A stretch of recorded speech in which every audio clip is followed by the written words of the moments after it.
Hello everyone, welcome to the PIPCAST 3000. It's a bi-weekly podcast that happens every other Sunday, 10 a.m. Pacific, usually involving some sort of Bethesda-centric or open-world RPG or something along those lines kind of topic. This episode is going to be about Fallout 4 Anniversary Edition again, now that myself, Caedo Genesis, and Bad Company Sarge hello there, have been experiencing a lot of it. Yeah. I think you're doing like 2 playthroughs, or is it 2 playthroughs, sure, or did you do one of them? Sure, let's say 2 playthroughs is what He's I've doing done 2 of this whole game. playthroughs of the whole thing, the entirety of Fallout 4 with Anniversary Edition.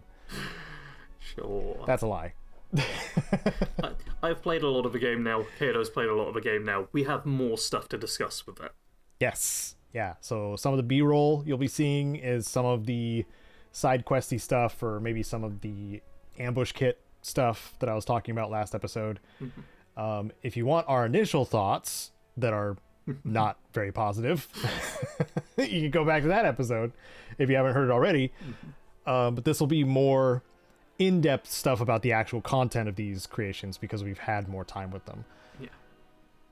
So yeah, and we have quite a few news things that happened the last couple of weeks. I wanted to make sure that we recorded this weekend because of so many freaking things happening.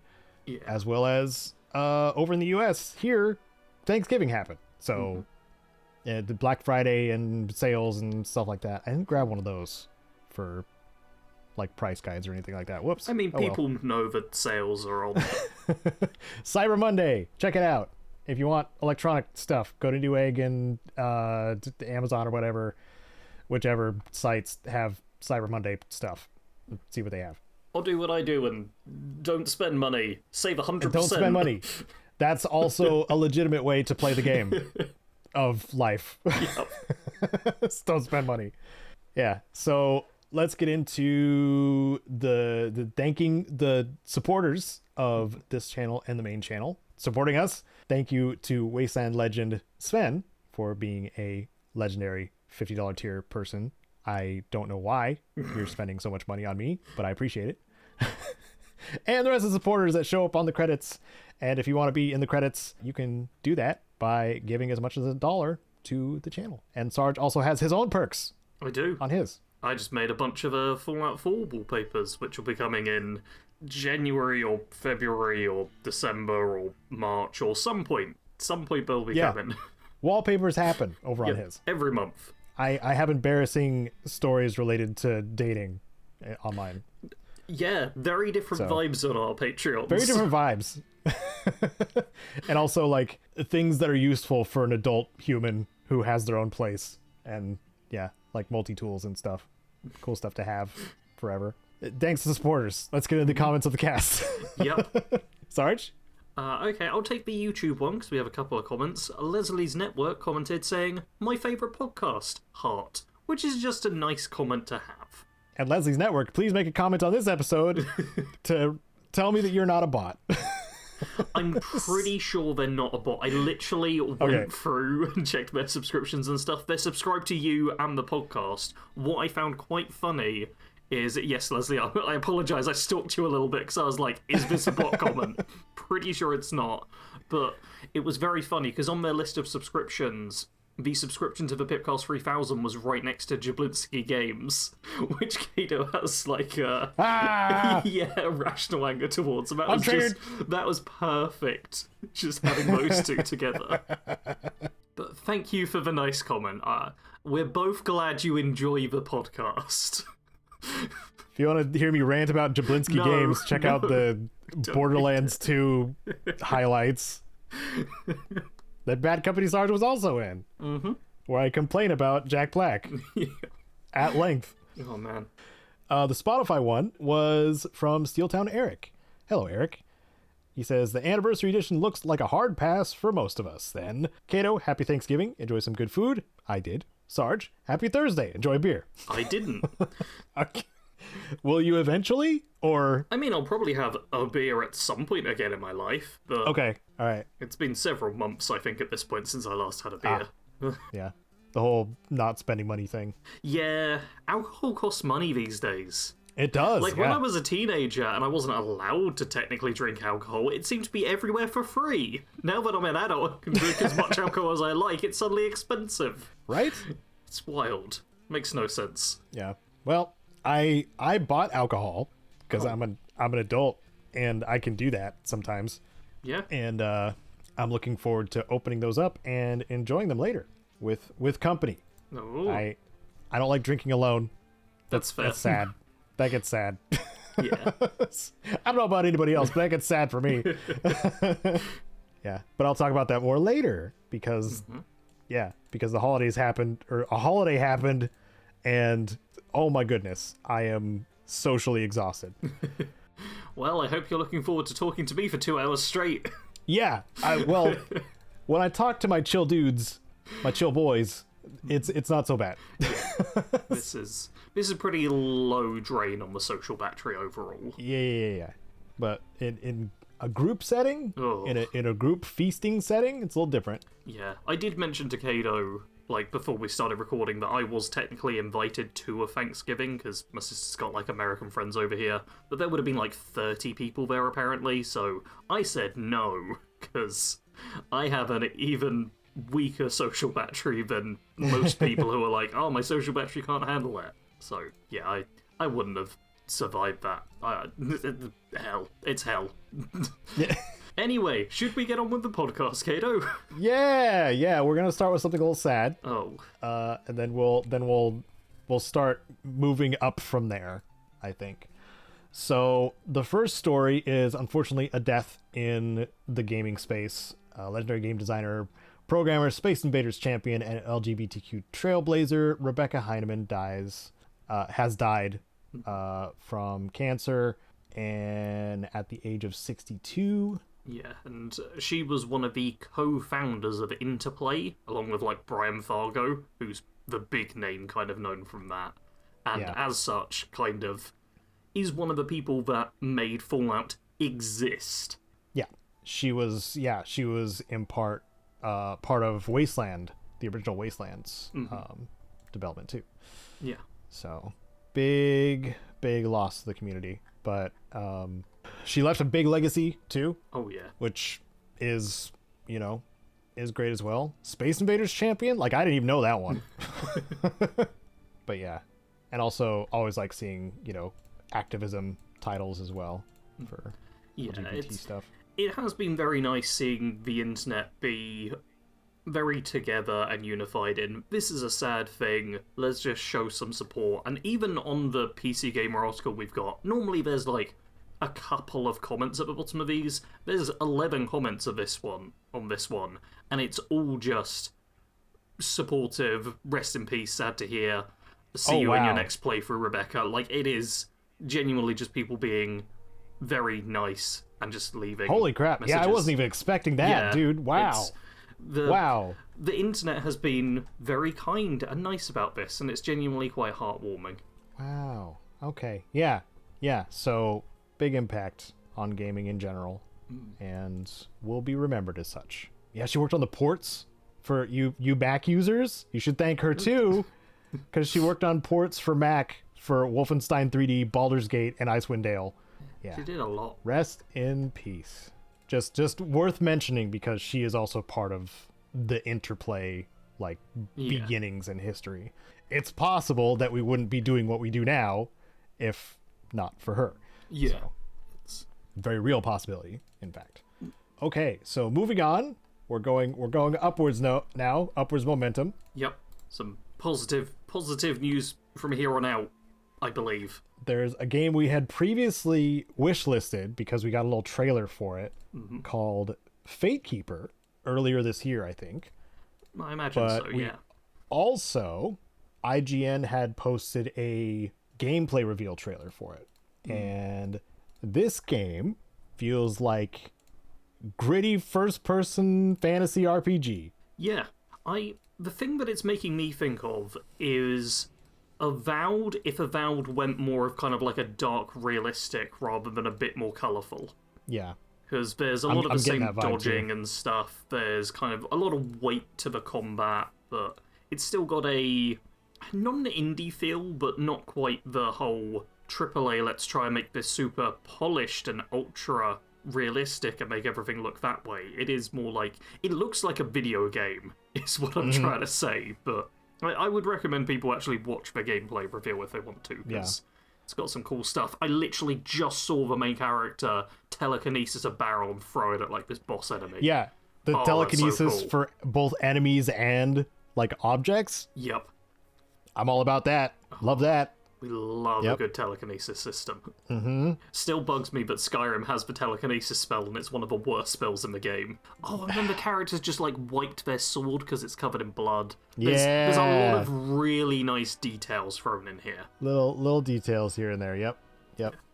Who knows if that's gonna actually make it in, but it does look cool in the footage. I mean, with the amount of little details and stuff, I feel like this is a game where the developers are doing a lot of stuff because they want to throw it in, like, oh yeah, I can come up with this really cool animation, therefore I'm going to. It's got a lot of that vibe going on, and I always appreciate those little things. I don't appreciate them so much on, like, the second or third playthrough where I'm like, yeah, there's a cool animation, whatever, I just want to get through. But the first time playing through, it's always like, oh yeah, you're just gonna slide it. Like Horizon Forbidden West that had a pickup animation for all of the things you needed for crafting, and then they patched it to where it didn't play the animation every single time because it took for freaking ever if you want to make arrows. Yeah, to be fair, if that's like an every single time thing, that could be bad. Sorry, I have some repressed anger about that game. No, it's fine. You mentioning that then made me think of the first Kingdom Come Deliverance, where there was like the very start of the game, you go through like 3 doors in a row, and for each one you have to open, step through, turn around, close it, turn back around, and it was just like, this is excessive. Henry, you're being too polite. Yeah. Just kick it in. Yep. But... Okay, so Fatekeeper's gonna suck then, I think we've agreed. It's clearly gonna be terrible. Yeah, we're gonna be wiping our swords all the time. Too much. Dang it. No, but the gameplay does look really cool. Yeah. If the telekinesis is that fun, I mean, I'll try to build towards it.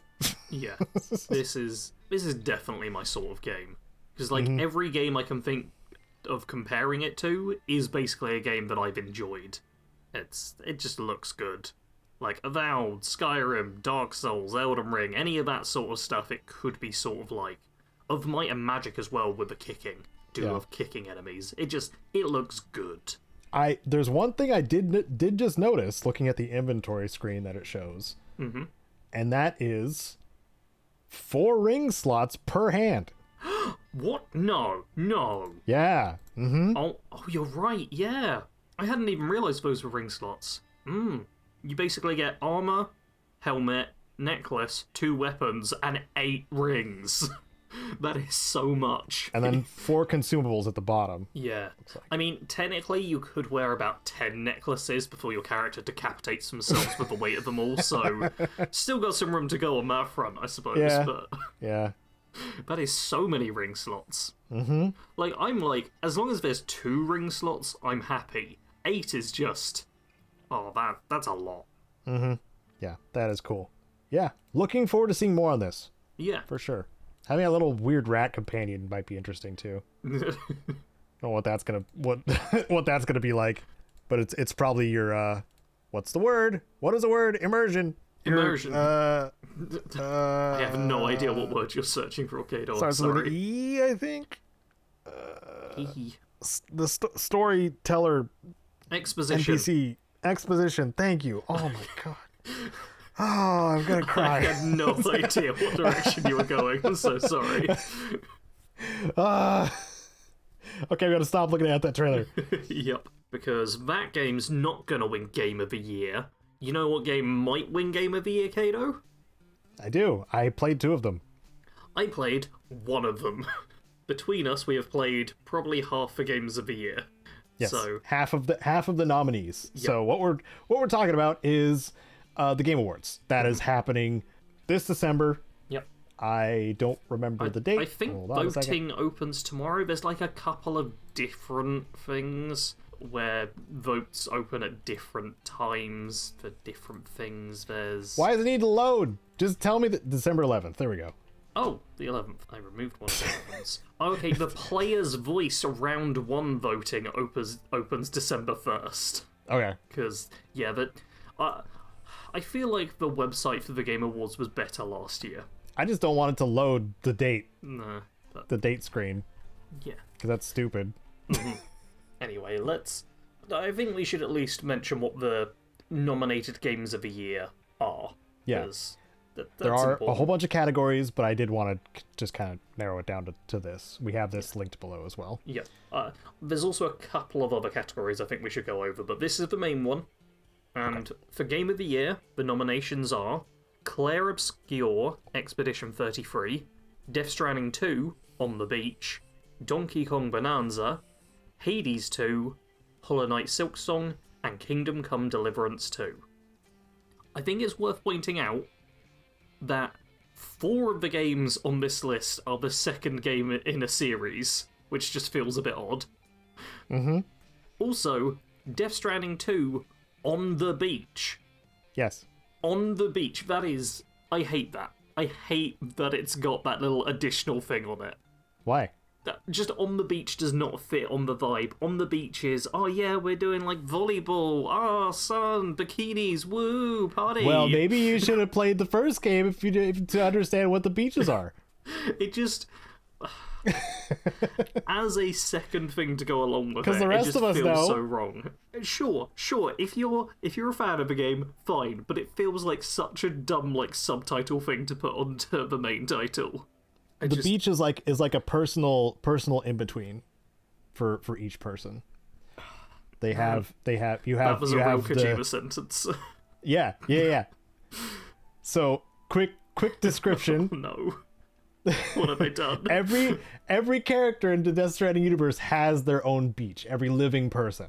So when you are on the verge of death or dying, you pass through that beach to get to the afterlife. That's how it's supposed to work. But when the Death Stranding happened, that kind of severed, so you can actually exist on your beach. And there's ways to travel between beaches depending on technology and or certain character abilities.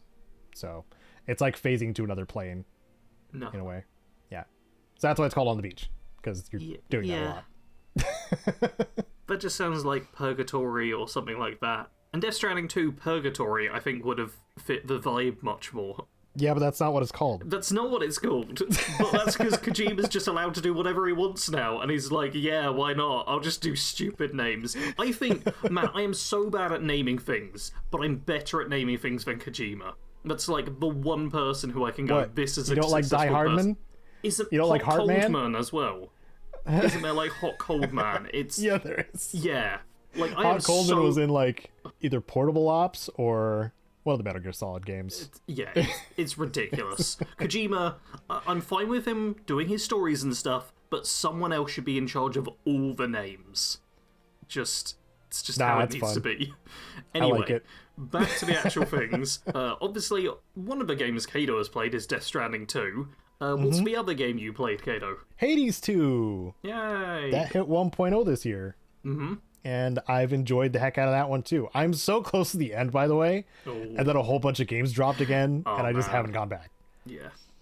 The game I've played out of this list is Hollow Knight Silksong, which I only played for a little bit, and I'm glad I kind of abandoned it when I did, because I've been watching Luke Westaway of Normal Adult Luke play through it, and I'm like, yeah, this would have been hell. I would have hated so much of this, because it's a very difficult game, and the whole Metroidvania thing, I would constantly be lost and going back and forth and dying in the environment and then having to retrace my routes, and I would have raged so hard.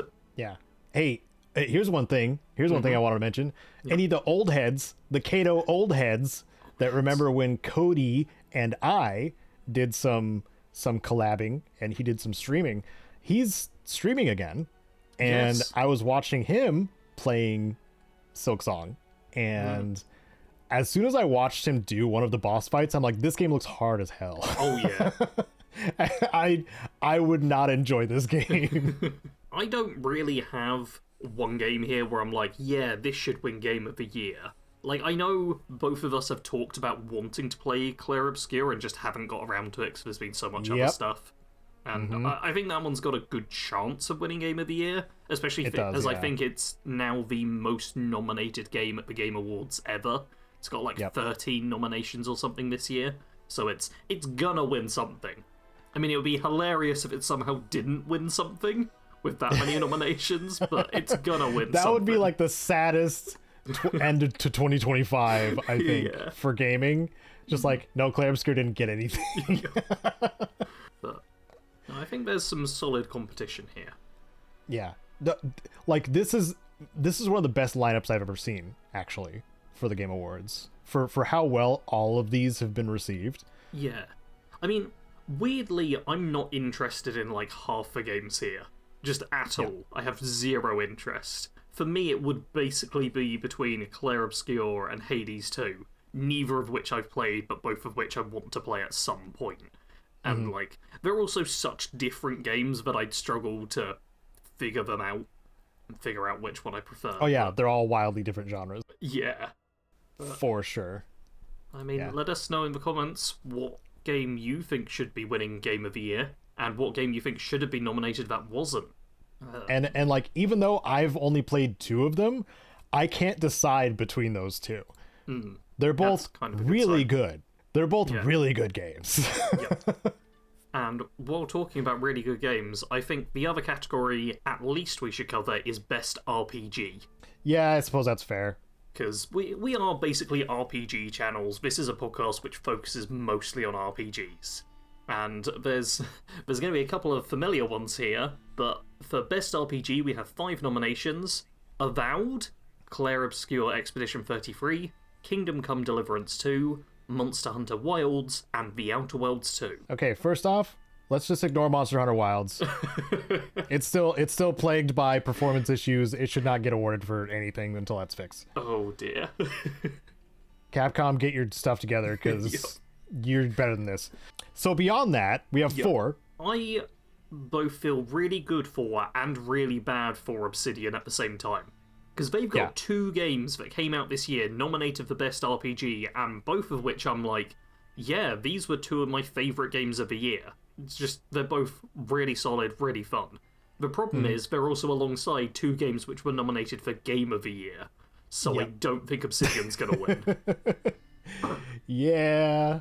It's a real shame, because I feel like Kingdom Come Deliverance 2 or Clair Obscur is just, it's gonna win both Game of the Year and Best RPG. Whichever one of those gets it, I feel like we'll just pick up both categories, if that's the case. Yeah. Yeah.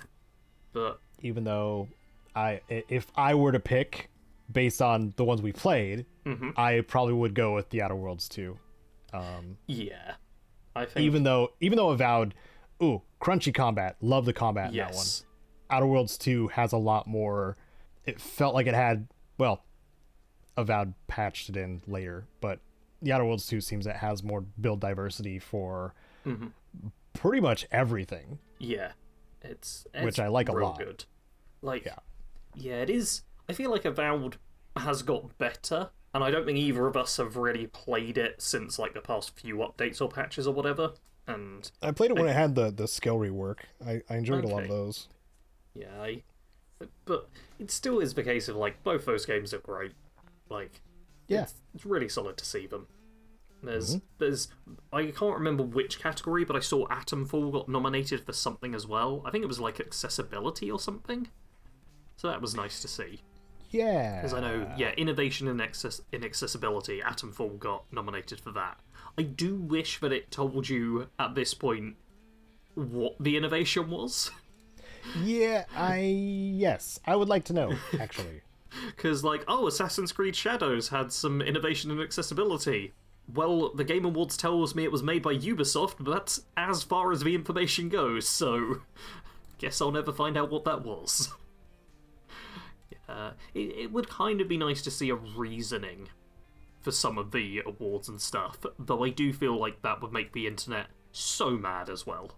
Yeah, for sure.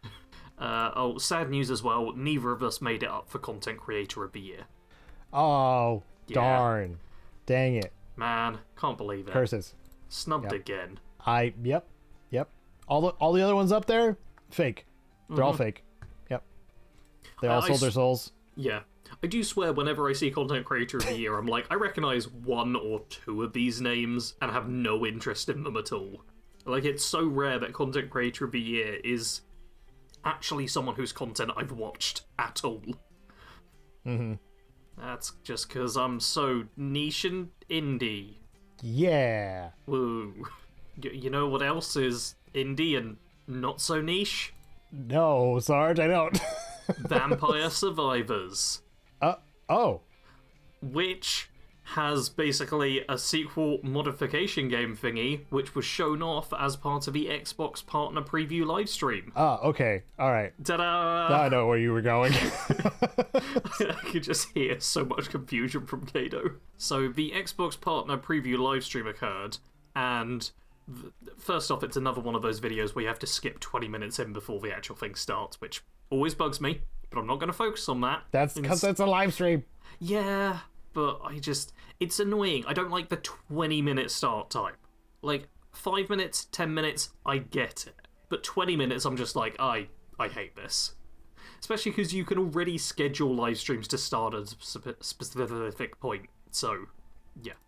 But the thing I want to focus on is Vampire Crawlers, which is Vampire Survivors, but as a, like, card game walking around the place sort of thing in first-person-ish perspective, but like the old games where you move around and select, like, oh, I will walk forwards, oh, I will turn left, oh, I will Yeah, it's like forwards. a classic dungeon crawler RPG. Yes, dungeon crawler, that's it, thank you. Yeah. But Like yeah, Ultimate Underworld or oh, what else? Barony is like a modern version of that. So, yeah. Or the oldest Elder Scrolls games. Yes. It's like classic Elder Scrolls, but yeah, this just looks kind of cool and is the main thing I focused on within the partner preview livestream. Yeah. And it seems like, I mean, some of the cards are just abilities from Vampire Survivors. Yep.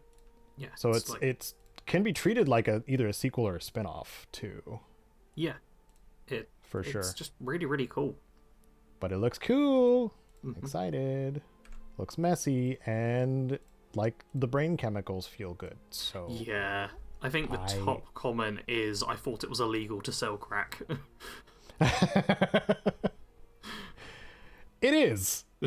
But this is the legal way that developers and publishers get us. It's either nostalgia or happy brain chemicals for crazy points given happy feels. Crazy points, happy feels. Crazy points, happy feels. Loot boxes without loot boxes. Yep. Were you going to talk about another game that happened in this thing, Caedo? I was almost getting like a Ninja Turtles vibe from Zoopunk. Zoopunk. Yeah. Okay. It's a very interesting looking. I mean, the main character's a rabbit too, which is automatically cool. Fair enough. And mayhaps looks a lot like my character in our last D&D game that didn't go so well. Yeah, it looks like a nice, fun action hack and slash. I hope this game actually exists. You seem very unsure of games actually coming out that are being shown trailers at the moment, Caedo. Why would that be, Sarge? I have no idea. I have no idea.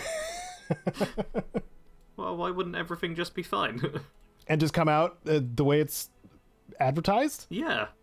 I cannot think of a single example where a game hasn't come out exactly as was promised in the trailers. You know, call this a hot take. But wasn't there a little indie game from CD Projekt Red that maybe didn't come out the way people wanted? No, I'm pretty sure everything CD Projekt Red has done amazingly. That's why in the list of most anticipated games in the Game Awards, Witcher 4 is up there. Because everyone's looking forward to CD Projekt Red, who has never done anything wrong ever in their life. Yeah.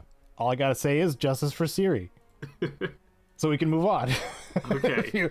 if you all want to see the list of games that were shown at this Xbox Partner Preview, it was a lot of, kind of games that are still in development or like side things, because the Game Awards is going to be where the big announcements kind of happen this year. Yeah. So this was more like a gap filler, I think, for that. Yeah. Still was nice to see like some fun games just be shown off. I once again wish that all these game preview events and stuff were more spaced out, because it feels like we get 2 a year now. It was like, oh, E3 is no longer around, so instead we'll just bunch together like 7 showcases across 2 weeks, which are 6 months apart. It's because all of the platforms are doing their own now. Yeah. That's what happened. It's because E3 doesn't exist. The Xbox, PlayStation, and Nintendo all have to do their own now. Yeah, but I swear they all seem to somehow do them at the same time. And it's like, there's so many days in a year, and yet... It feels like they're like quarterly, so though, close. too. So yeah, just wish they were more off schedule from one like another. So much. Yep. At least we got things to talk about, right? Yeah, tons of things to talk about. I so look forward to, like, January, where there's going to be nothing to talk about. It's going to be great. Yeah. I love how it's all or nothing. Yeah, well, we might be still talking about the Fallout show by then, so... Yeah, that's fair. Yeah. We've got some Fallout stuff to talk about right now, because Fallout 76, as well as the Burning Springs update, which releases, like, in 2 days' time, we're also getting a new season with the, like, scoreboard thing, which is Blood X Rust, or Blood and Rust, or Blood Kissy Kissy Rust, depending on how you read it. Blood, the kisses, X and can hugs, mean rust. a lot of different things. Yeah. I've seen a lot of blank X blank, and it's very not safe for work. Yeah. So this what we linked is just a preview of the things that you can get via scoreboard, as Sarge was talking about. Yeah. And some of them look cool. Oh, something went wrong with that. Oh wait, hold on. Oh no, everything's breaking. Lycoi cat bed? Lycoi cat? Yes. Lycoi cat. Which we can get. Yes, there's a cat, which is part It's one of of those. It's one of those hairless cats that has a spike collar. Looks kind of cool. Man, so many of the pets in Fallout 76 just look gross to me, I'll be honest. Like, you can get a dog, or you can just have something disgusting crawling around that looks diseased or ravaged or just wrong. But yeah, I want to have a little gulper.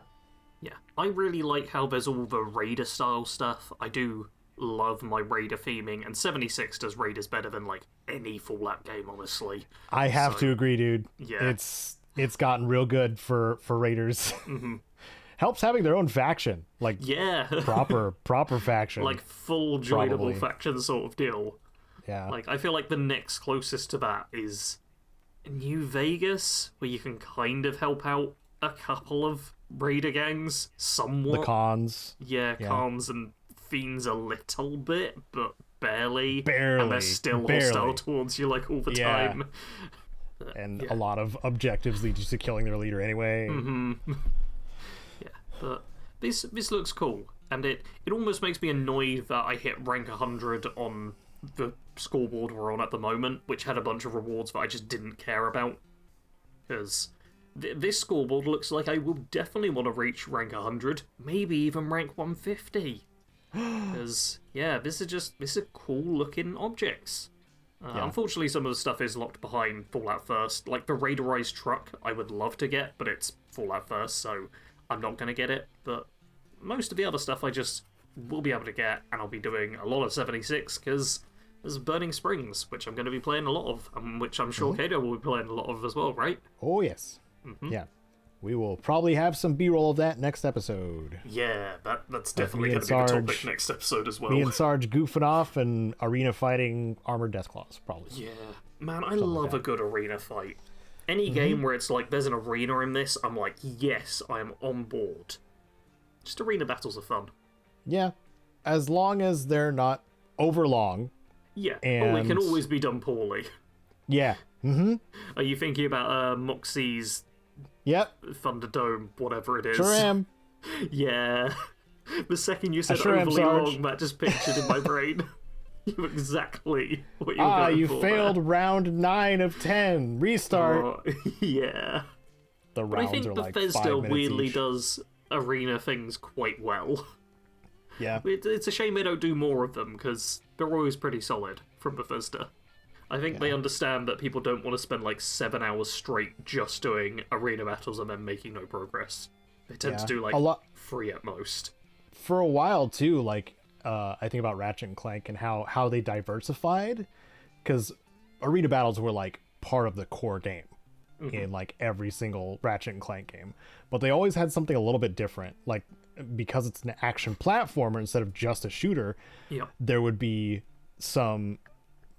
it would break up, the arena fights with different like platforming with trap segments, or like, different courses you would be running through, or racing. Like there was a lot of different types of things you'd be doing besides just fighting dudes.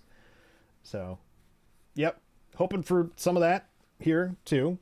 A little bit of diversity, not just fighting, but it could be just that. So as long as it's not over long, it's fine. Yep. Looking forward to that. Looking forward to meeting the Rust King. Is that his name?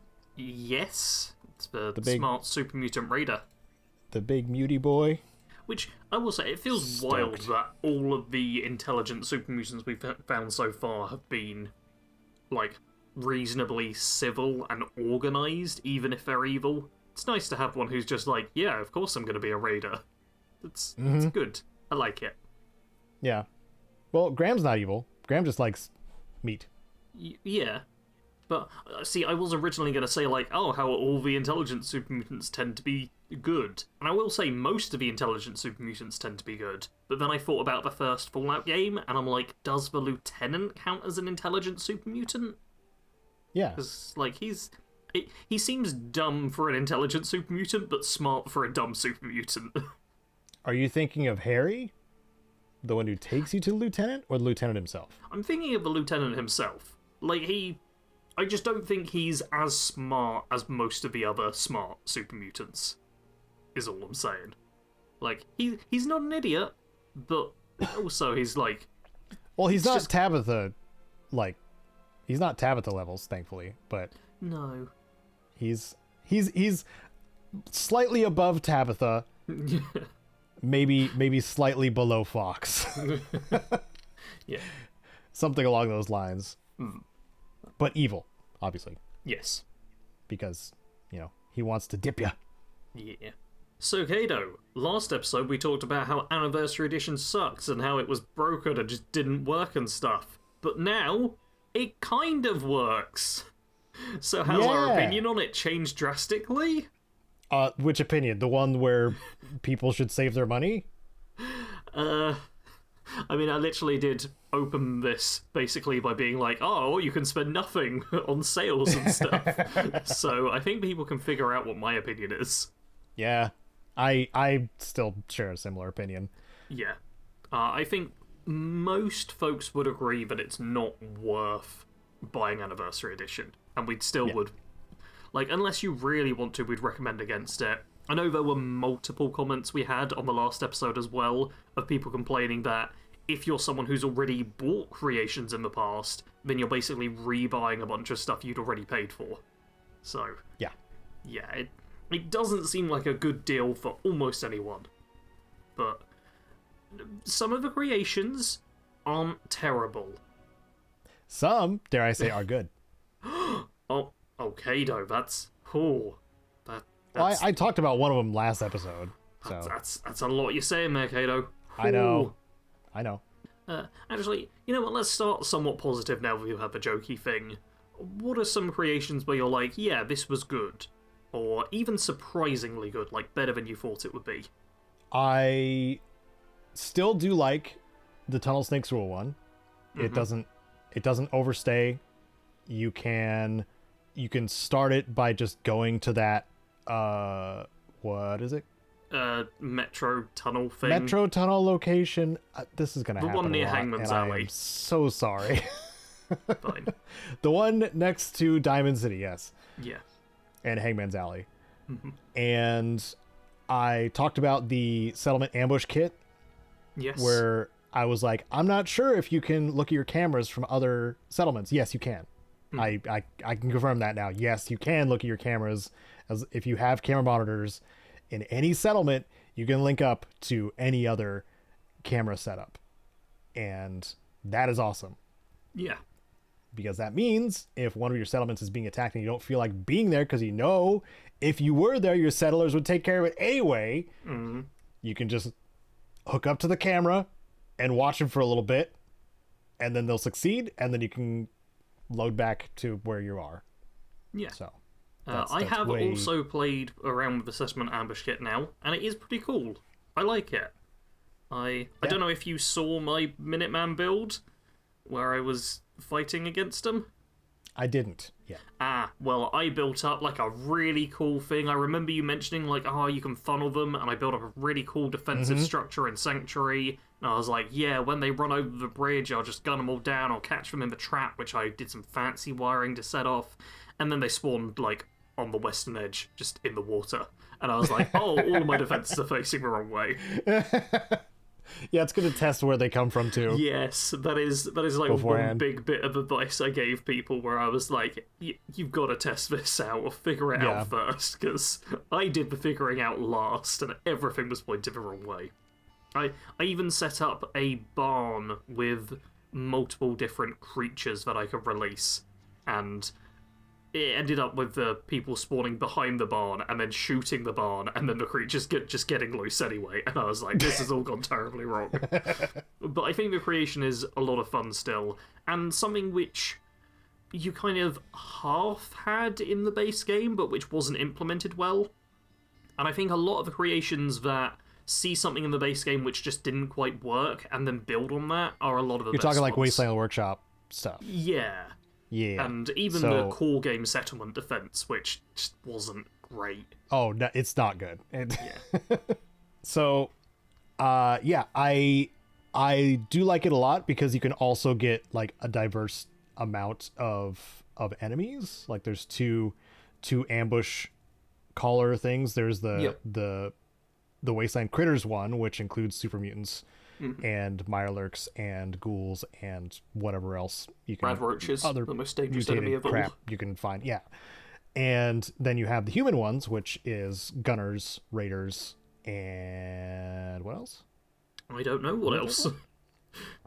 Gunners and Raiders? Could just be Gunners and Raiders. I can't think of who else it would be. Children of Atom? I haven't gotten attacked by them. So it might just be Gunners and Raiders. Okay. But yeah, a good way to outfit your settlers, too. Yes, and it actually gives you proper incentive to equip your settlers fully. Yeah. Yeah, for sure. Because the higher... I haven't hit the maximum round yet. Okay. I've kept going. I think I hit like level 6 or something like that. Wait. Oh, you mean 10 rounds per level. Level 6, 10 waves. Yeah, okay. Yeah. For a second I was like, what do you mean only 6? That's so technically low. wave 60. Yeah. Yeah. So what happens when you beat 10 rounds is you get a flag that you can post up at your camp that'll let you start at that level. Yeah.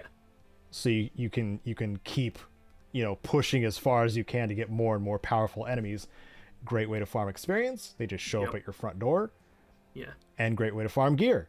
And it does get kind of ridiculous because every 10th round you get a named enemy. Yes. That is a huge sponge. And depending on you and your settler's firepower, you might get destroyed. Depending on the enemy. Yeah. It's very worthwhile to set up just like a dozen turrets to help you out. Yes. Yeah, later rounds can be quite tough. And, one thing that felt really nice was having proper incentive to repair turrets and stuff in the middle of combat. Yeah. That just felt cool.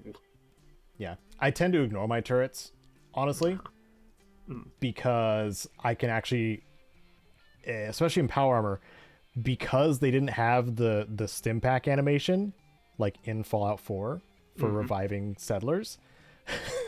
Yes. You could just run by them with your Power Armor and tap the R prompt to revive them. So that part's nice. Yeah. And I strongly recommend Power Armor too for getting your settlement ambush attacks, because enemies, I think by the time I hit level 5 with super mutants, a ton of them would spawn with missile launchers. Yeah. Yeah, they will blow your ass up. So it's a lot of fun, though. It's a ton of fun, I think. Yeah, and that's definitely one of the wall standout pieces, creations. the wall pieces Yes. that snap and also can clip a little bit should have been in the game. Now they are, if you get anniversary, I guess. But they should have been in the game at the beginning. Snappable walls should be a thing. Yes. I mean, they are in 76. Yeah, because 76, they know what they're doing. Yeah. I have noticed a few people basically being like, oh, what's happened here is that just stuff has been taken from 76 and been put in the game. And in a few cases, that really is the case. It feels like the case, yeah. For sure. Let's see. Did you do you did the Gunners versus Minutemen then, right? Yes, I've done that. Because of your Minutemen. I did not do that one yet. So okay. I'll say it's not like a huge creation, but it is quite fun. It is basically show up near Quincy, find a set of power armor with like paint jobs you can then modify onto it. T51 power armor, which I did also mention I enjoy that because I feel like that's kind of the overlooked power armor set inside of Fallout 4.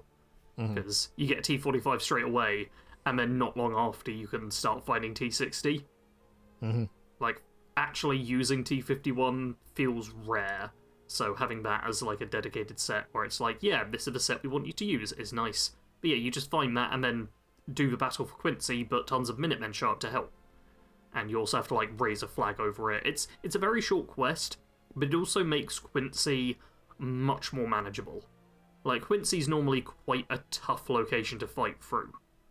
And yes, it's often a place where if I had like a really strong character, I'd send them there, because you've got enemies with missile launchers and mini nukes, and then people with just like powerful laser and plasma weapons as well, and even a few unarmed enemies and whatnot. Like, there's a real variety of foes there, and it's generally a tough battle.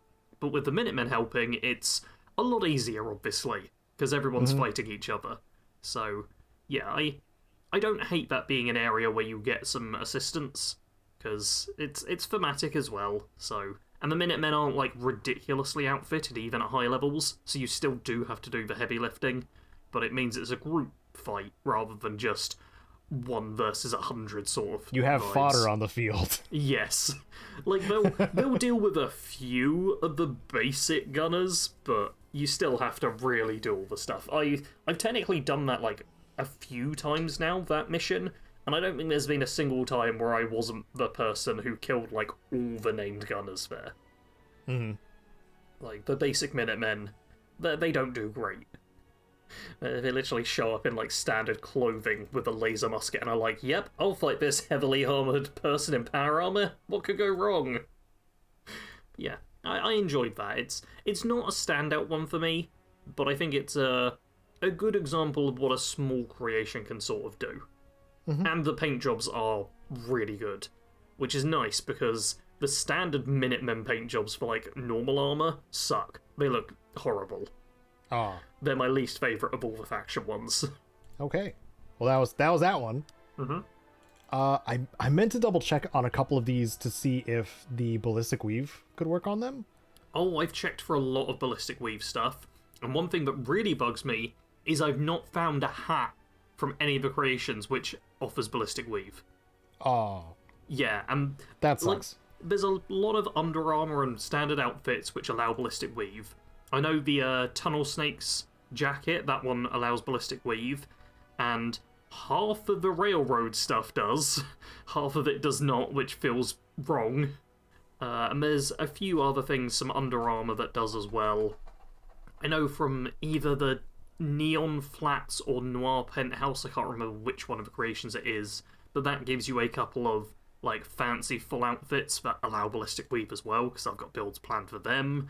There's, like, there's a lot of items which do allow ballistic weave, but no new hats, which means you still only have, I think, 4 hats in the entire game, which allow ballistic weave. I did also check the other day on the wiki, which unfortunately has some listing of Creation Club stuff, like, yeah, the Architect's Winter Jacket, which is a creation thing, is listed as having ballistic weave, but then some other stuff isn't. And, okay, there is technically the felt hat from the Halloween workshop, which was the free stuff from a while back. That allows ballistic weave. Next gen, though. Yeah, the next gen update, thank you. But in terms of other hats, it's just the basic stuff, which sucks, because most of the basic hats don't look good in my opinion. Like, the one I like the look of is the Newsboy cap. And all the others I'm like, no, I don't want the, the green rag hat as ballistic weave. That thing looks hideous. But yeah, I was disappointed by ballistic weave in a lot of things. And you know what? I'm going to lead it to my bigger point. I'm disappointed in the overall armour for Anniversary Edition. Like, we got a whole bunch of really strong weapons and stuff. And we did get lots of outfits. There were a lot of outfits. But we didn't get, like, an armour set. Like, we have leather and metal and all that. There was no armour set added in.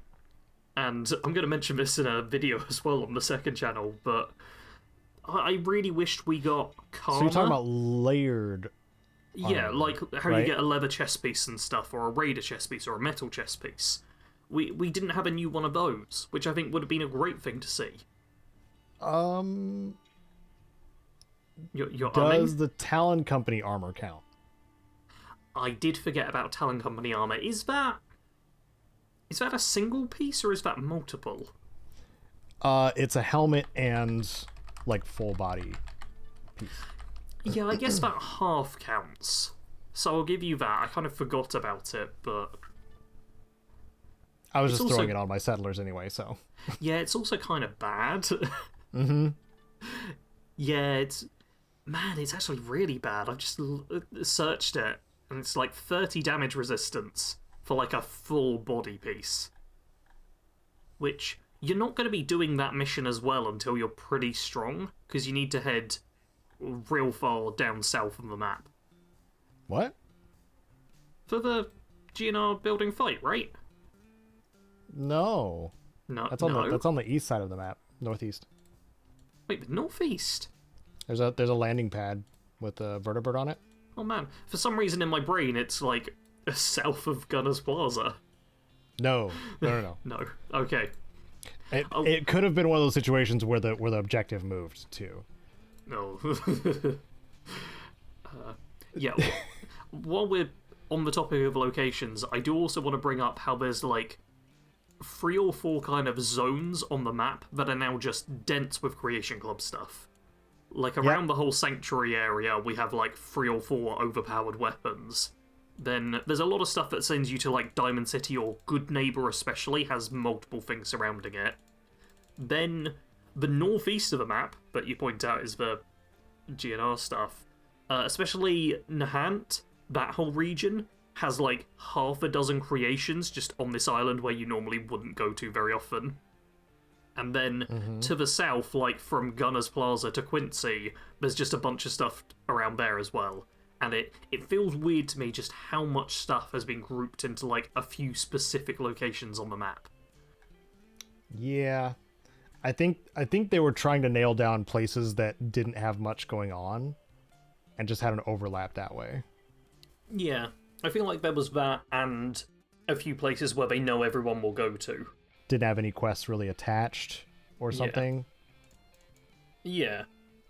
And I do get that's why a lot of Nahant went there, because it's now sending me to a location that I never really felt much incentive to go to. Mm-hmm. But it feels weird just how many of them had the same thought pattern and kind of went to the same area. Because I feel like there's a few other places they could have gone to as well. Like, I think the southwest, but still above the Glowing Sea, isn't super used area, so I'm surprised there's not more creations that started there. Yeah. Well, I will say, I did notice at the trailer park, I keep forgetting the name of it, but I found a repurposed power helmet there.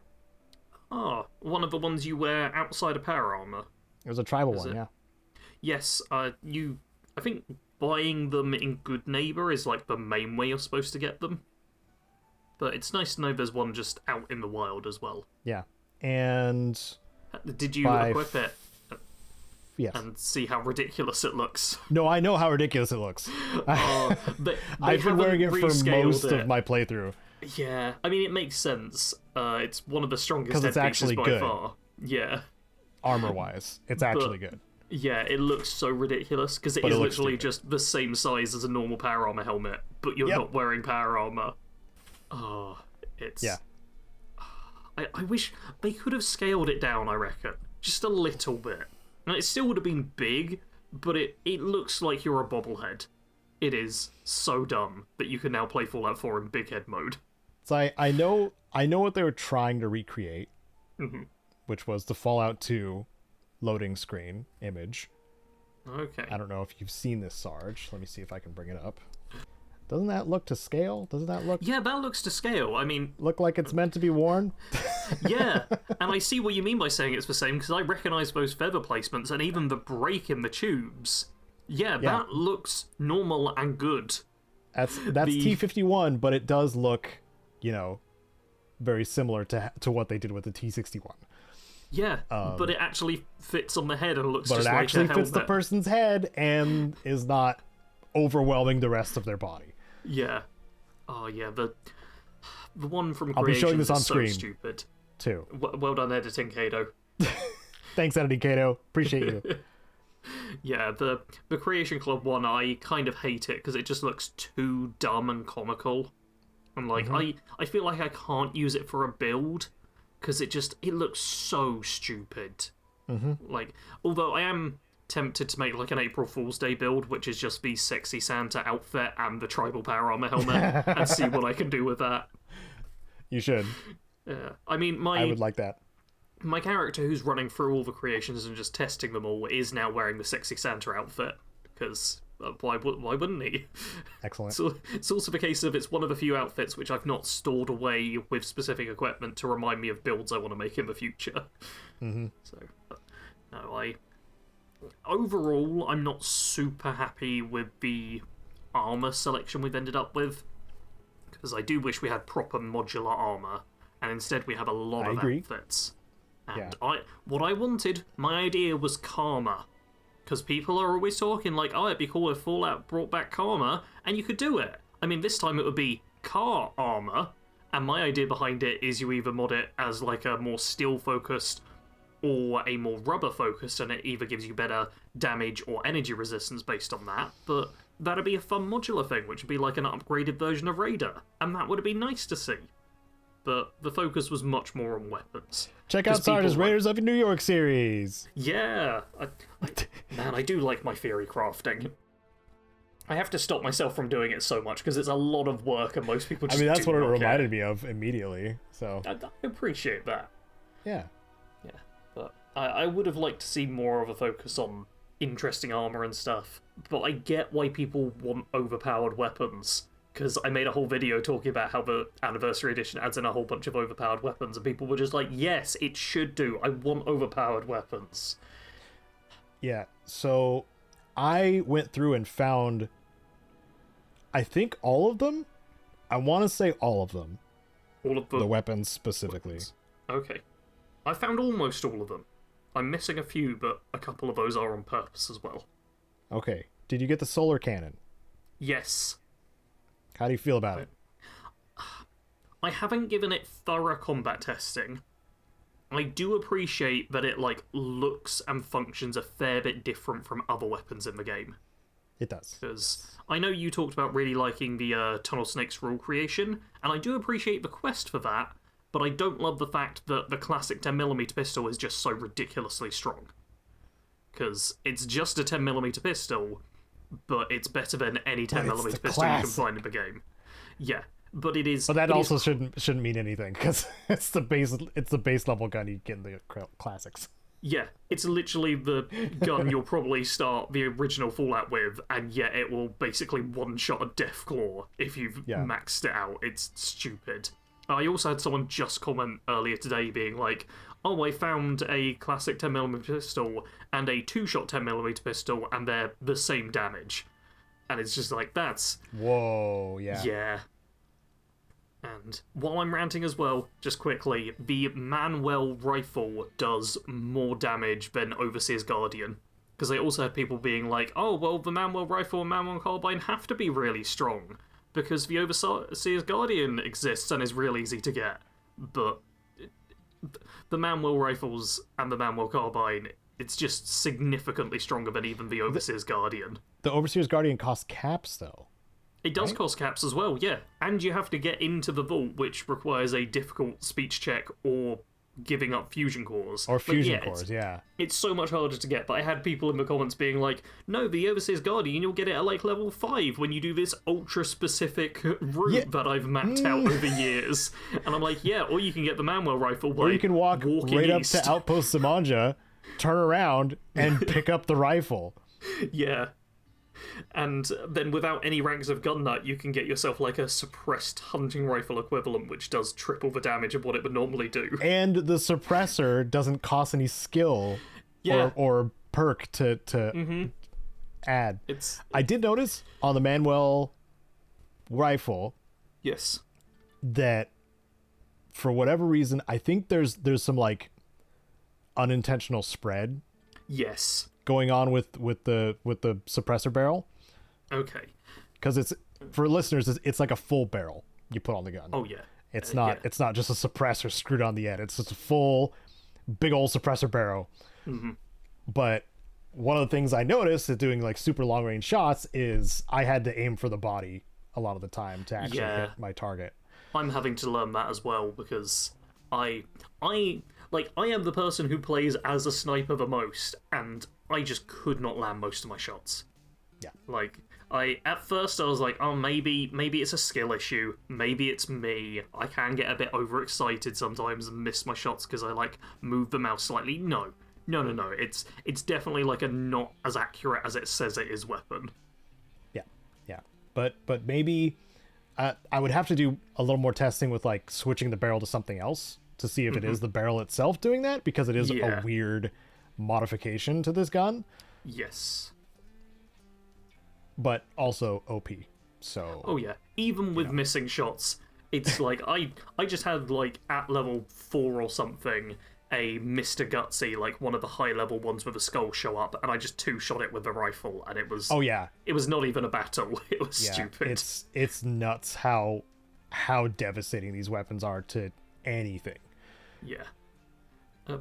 And honestly, as someone who plays as like a sniper / long-range marksman, there are several weapons that just are suited for that playstyle and make it ridiculously easy now. So, Caedo, I did actually want to ask you, as someone who really likes to play unarmed / explosives, how are you enjoying the unarmed / explosive weapons that were added? Oh, the ones that don't exist?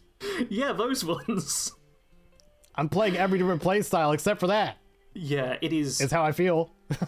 It is wild. I have actually installed the Tales of the Beast Hunter, which is like a free official Bethesda creation. And that adds in like an outfit which gives you some extra unarmed damage and some new types of grenades. So and that gives you Wasteland Whisperer. Whisperer. Yeah. Which, weirdly, I had a build that I wanted to make that needed Wasteland Whisperer, and I had, like, a lot of ideas for it, and I wanted to have, like, some bestial-style armor. And then I found out about that creation and was like, oh, and there it is. This is perfect. Yep. But, yeah, that creation adds in stuff that's good for Caedo's main playstyle. But in Standard Anniversary Edition, there's no unarmed weapons and no explosives. It is wild. Yeah. And I'm still having fun though. There is at least a couple, I think it's a couple weapons that do gain benefits from Demolition Expert though. Yes. And we talked about them last episode a little bit. Mm-hmm. And those are the Institute plasma weapons. Yeah. Is it specifically just when you mod it out to the like grenade style like thing? the launcher version? Yeah. Yeah. Yeah, that because makes sense. that is, I found out that if you the Gatling plasma one that you get, probably the strongest weapon in the game now. By the way, IPX03 Phoenix or whatever it's called. Yeah, the IPX Phoenix thingy is probably the strongest weapon in the game now. Yeah, that makes sense. Because in VATS it fires 10 rounds in succession. Oh my god. That's ridiculous. I think 10 rounds in succession before it's modded with that, and I think it's like 5 or something like that when it has the launcher barrel. And when I told you about the super mutants that I was encountering that showed up with missile launchers and stuff like that, when I found out where they spawned at, and they just spawn as like a giant like mess of super mutants, it's always a clump of them. I just have to do a single vat shot, and they just ragdoll far away from Sanctuary just by a single firing in VATS. But I did also find out you could kill yourself in VATS with this gun. Oh, I mean, because it does that much damage. Yeah, because it's a low slung weapon. If you have something like at knee level or something like that, like it'll hit that instead. Oh yeah. So I had, because I was standing on a roof, I was like a little behind the roof itself, and when I fired it, a burst just killed me in VATS. It was just really hilarious. Oh dear. But that's how strong it is. You can kill anything with that gun. Oh yeah, it's ridiculous. Like, even in the build I made for it, I ended up using that less and just focusing on the rifle variant, because the rifle was still strong enough to one-shot most enemies in the game. And that's A321's plasma prototype? Rifle. Yeah, something like that. They've all got quite complicated names. We talked about this in the last episode. It which is is a why reference. I remember it. Yeah. But it's a reference for a weapon that it is quite different from visually and functionally after a while. Yeah. So I always forget it's a reference.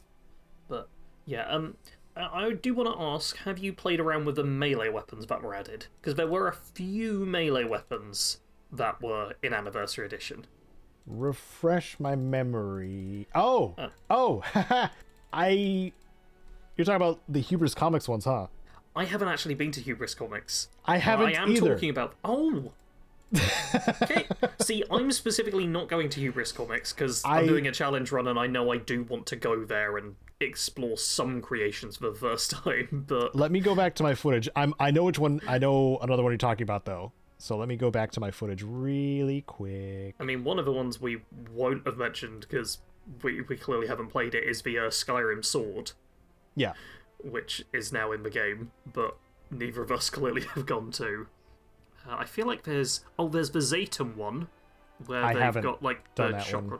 Oh, okay, I've done it. It's an incredibly short quest, and just basically gives you a few things. Though it is like a fun little, goofy quest. I appreciate that there's a fair bit of comedy on that one. I won't spoil what it is, but basically you go to the bridge south of ArcJet Systems, and you'll just find like the quest starting when you invest it or check out something. Also, one complaint I have is so many of the things are difficult to start because the Sea Scavengers one took me, I want to say, half an hour to begin. The worst. Yeah. That one's I had to look it up. Same. Because there's no light point like you normally expect in these games pointing at it. Nope. And it's stapled to the side of an open doorway. Yeah, in Oberland Station, and the creation itself says investigate around Oberland Station, where I'm like, okay, I will investigate all around there. And there's also the condo quest, which I wasn't able to start, which is investigate the waterways, or investigate near the waterfront east of Bunker Hill. And I couldn't find where that quest is at all. That's one I've fully given up on. But yeah, a lot of the quests are difficult to just begin. Some of them are, yeah. It's ridiculous at points. The one that I had like major annoyance with, like the most annoyance, was the Cyberdog one. Oh yeah, I get that. That one took me a while as well. You know which part? You know which part I'm talking about? Is it the holotape? It's the code. Oh, the code. I had Hacker, I believe, which let me bypass it. Or Lockpick. Oh, Lockpick, maybe. I definitely had like the perks which let me get through it, but I found the holotape quite difficult because I clearly picked it up without realising that it was a holotape, because picking up the holotape doesn't start the quest. You have to read the holotape to start the quest. And yeah, I ended up searching I think I picked up the holotape like right away first thing, and then was searching around for the thing to start the quest. Yeah. So that was like While a I've good been 10 doing minutes. this, I've been playing and starting every single holotape I pick up just in case. I have begun that now, which means in like the most recent video I record, I'm like, oh, a runaway. I don't remember the runaway from the base game. Let's play this. And then audio starts, and I'm like, nope, this is clearly base game. No need to worry. Yeah. Yeah. So there is. You go to the Nahant Oceanological Society to technically start this quest, but then it sends you to a house that is in the area as well, which can have random encounters happen at this house, which is so fun. The Brotherhood were like fighting some ghouls and mutants and stuff. I had the Brotherhood fighting the Institute, and I was friendly with both of them on that character. So, so you just kind of walked in. Yeah, I literally Excuse me, walked fellas? for an active Excuse me? fight. It was very funny. Does he need to get on his computer really quick? Yep. Go team. Yeah.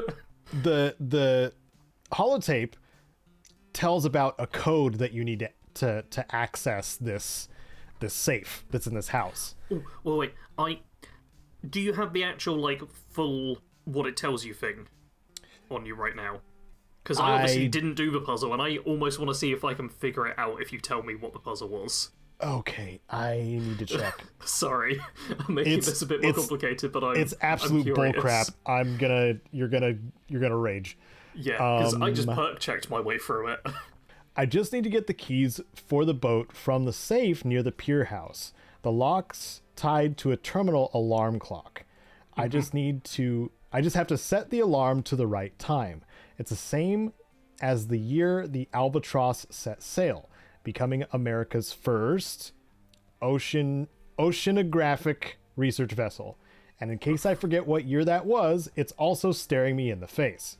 Okay, yeah, there's a year on, or a 4-number code on the board. I do remember seeing that, but I don't remember what the number is. This is better worded. The 1800 part is acceptable because that is 6 o'clock in military time. Oh wait, was it 1888? Not 1988 then? 1882, sorry. 1882, okay. No, I messed that up. I totally messed up telling you the clue too. Okay. Yeah. The 1800 part is acceptable because that is 6 o'clock in military time. Yet you can't input 82 minutes. What you can do, though, is work out that 82 minutes is actually 1 hour and 22 minutes. Yeah. If you add that to the 18, you get 19 hours and 22 minutes, aka 7:22 p.m. Okay, I figured it out. I did figure it out then. Okay, you did figure it out. Okay, I didn't. I'm glad I was able to figure it out, but I still agree that it's stupid. I was pissed. Yeah. That is... This game is not built for these kinds of obtuse puzzles. No. It's really not. There's so many better ways to do it just as well. For a dog. Yeah. I'm gonna say it. I gotta say it. It's just a dog. It is. You can travel with the dog with other stuff as well. Yeah. It seems to be an additional companion. I haven't fully tested, but you might be able to travel with standard base game companion, Cyberdog, and Sentinel Power Armor all at once. I wonder if it takes up the same spot as the Sentinel Power Armor. Yeah, this is the thing. I'm not sure if they use the same spot or are just individual on their own. Because they're both controlled the same way, too.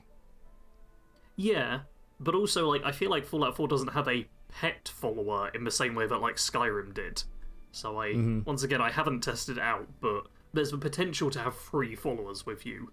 If not, you have to make the choice between a dog, who has no real special abilities from what I can tell, or a nigh unkillable suit of power armor. So, it's a tough choice. Let's face it. You can have the most overpowered thing in the game, or a dog. Yep. Yeah. It's a cool little backstory, yeah. I will say. I enjoyed the little location you go to pick up the dog. Yeah, I wish there was more stuff there, though. Yeah, I was real surprised. It felt a little underbaked when it came to, like, stuff and lootables that were there. Yeah, it's a whole small island, and there's, like, multiple, like, cargo containers and ships and stuff on the edge, and I actually had to go into, I had to toggle clipping off because I fell down a hole and there was no way out.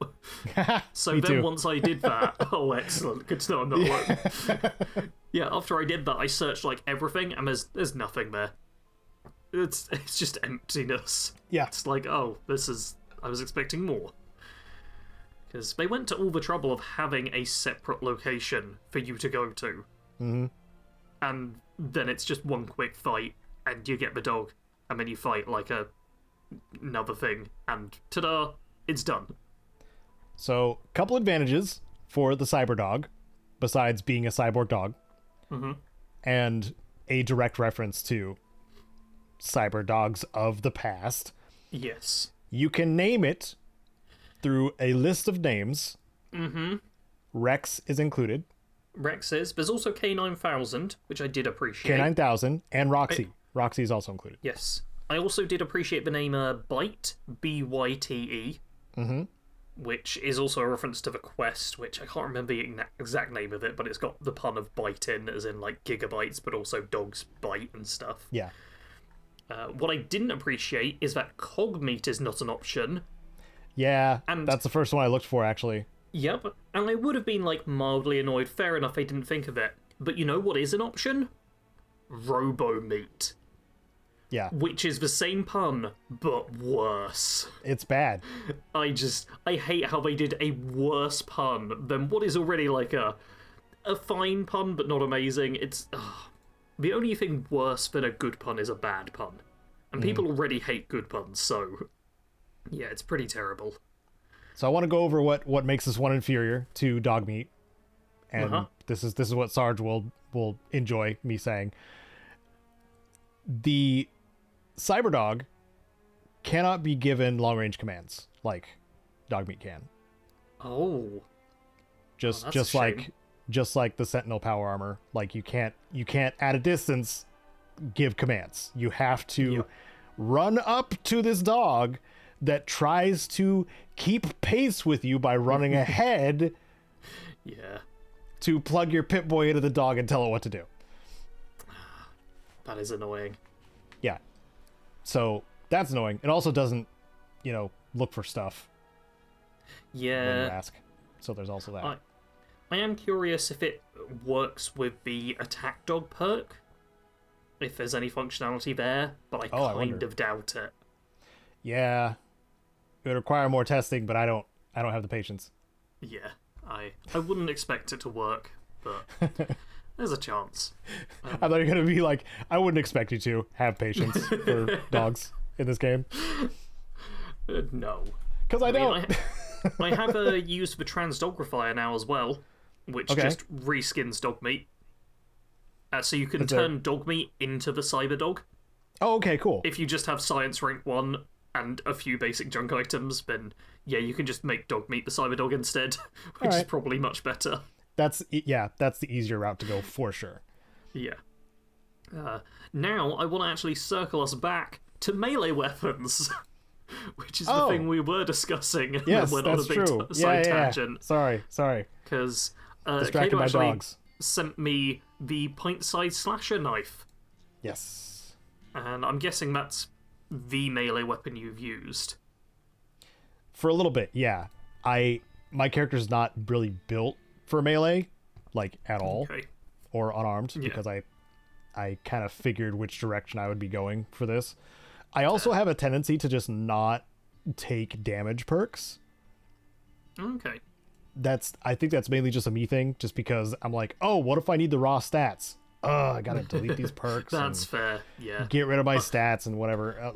I've already found on my character I've been testing with, they've got like all the damage perks maxed out, but then I'm like, oh, I can't figure out which perk relates to which weapon in some cases, yeah. which is frustrating. Yep. Yeah. I get so most of the time when I play Fallout 4, I just, because I have that habit just kind of built in, I just don't take them, and instead just go for the most powerful options that there are, and now there's too many. Yes. You don't need so damage easily perks accessible. anymore. You already can get weapons which deal like max damage from the base game just without any perks needed. Yeah. So the pint-sized slasher, it's got a fun little quest, I will say. Starts What? You gasped. No, So the person who made this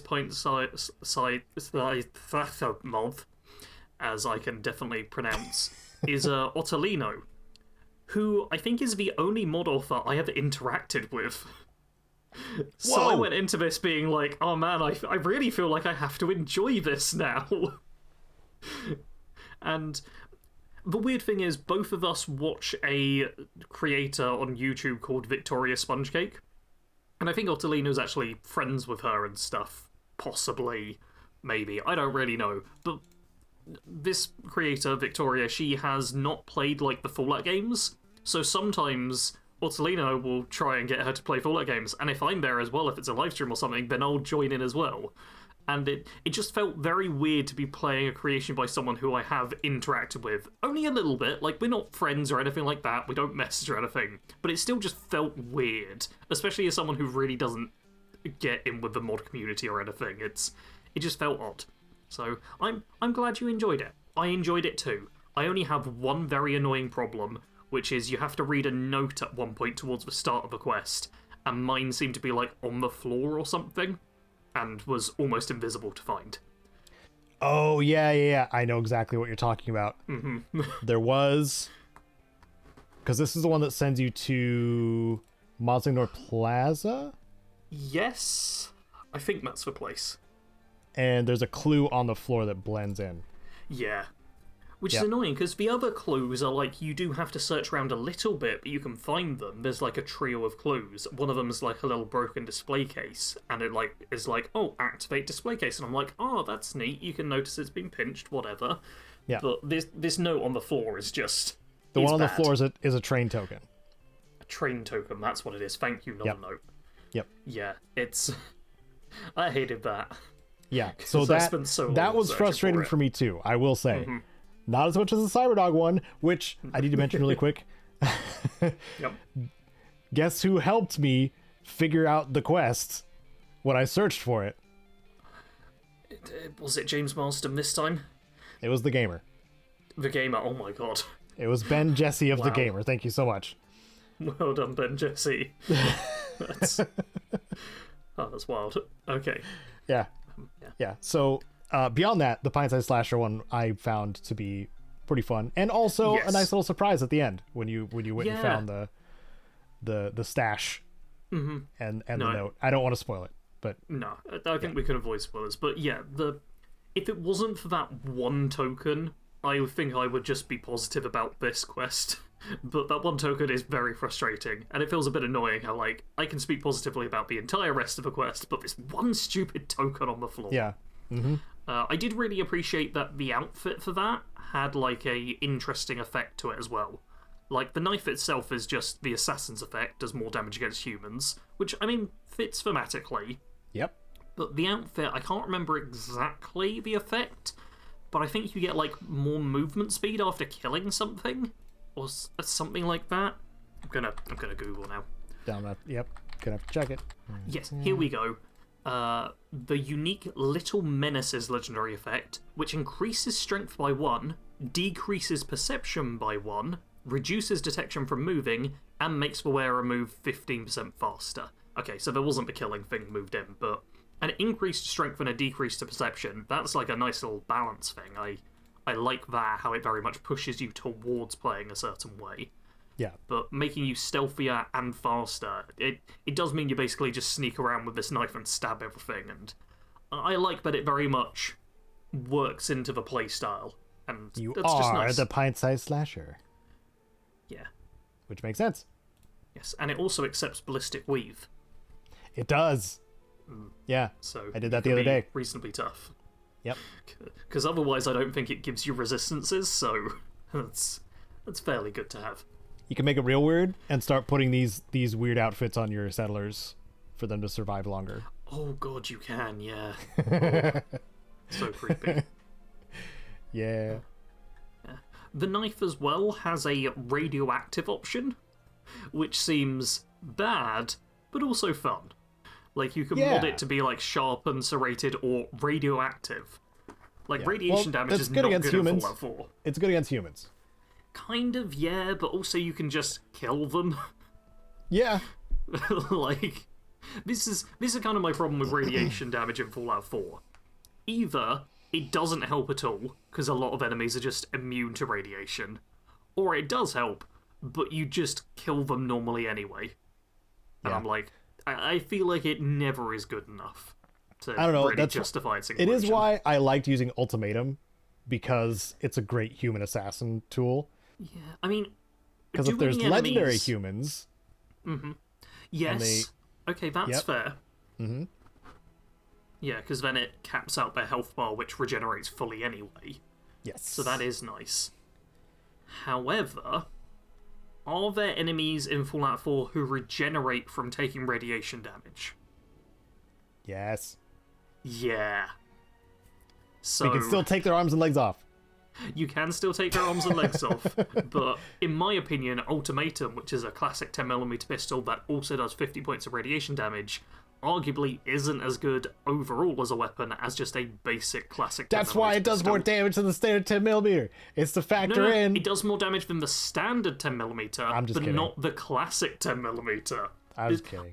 You know what? I'd almost be more in favour of it if you only had Ultimatum and didn't have classic That would be 10mm cool. pistol as well. I would like that, actually, because Ultimatum looks pretty anyway.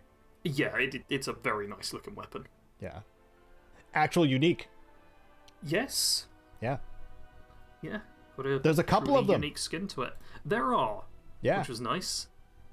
There I mean, you mentioned the is- solar cannon earlier, and one of the reasons I like it is it actually is unique and fires in a unique way and feels different.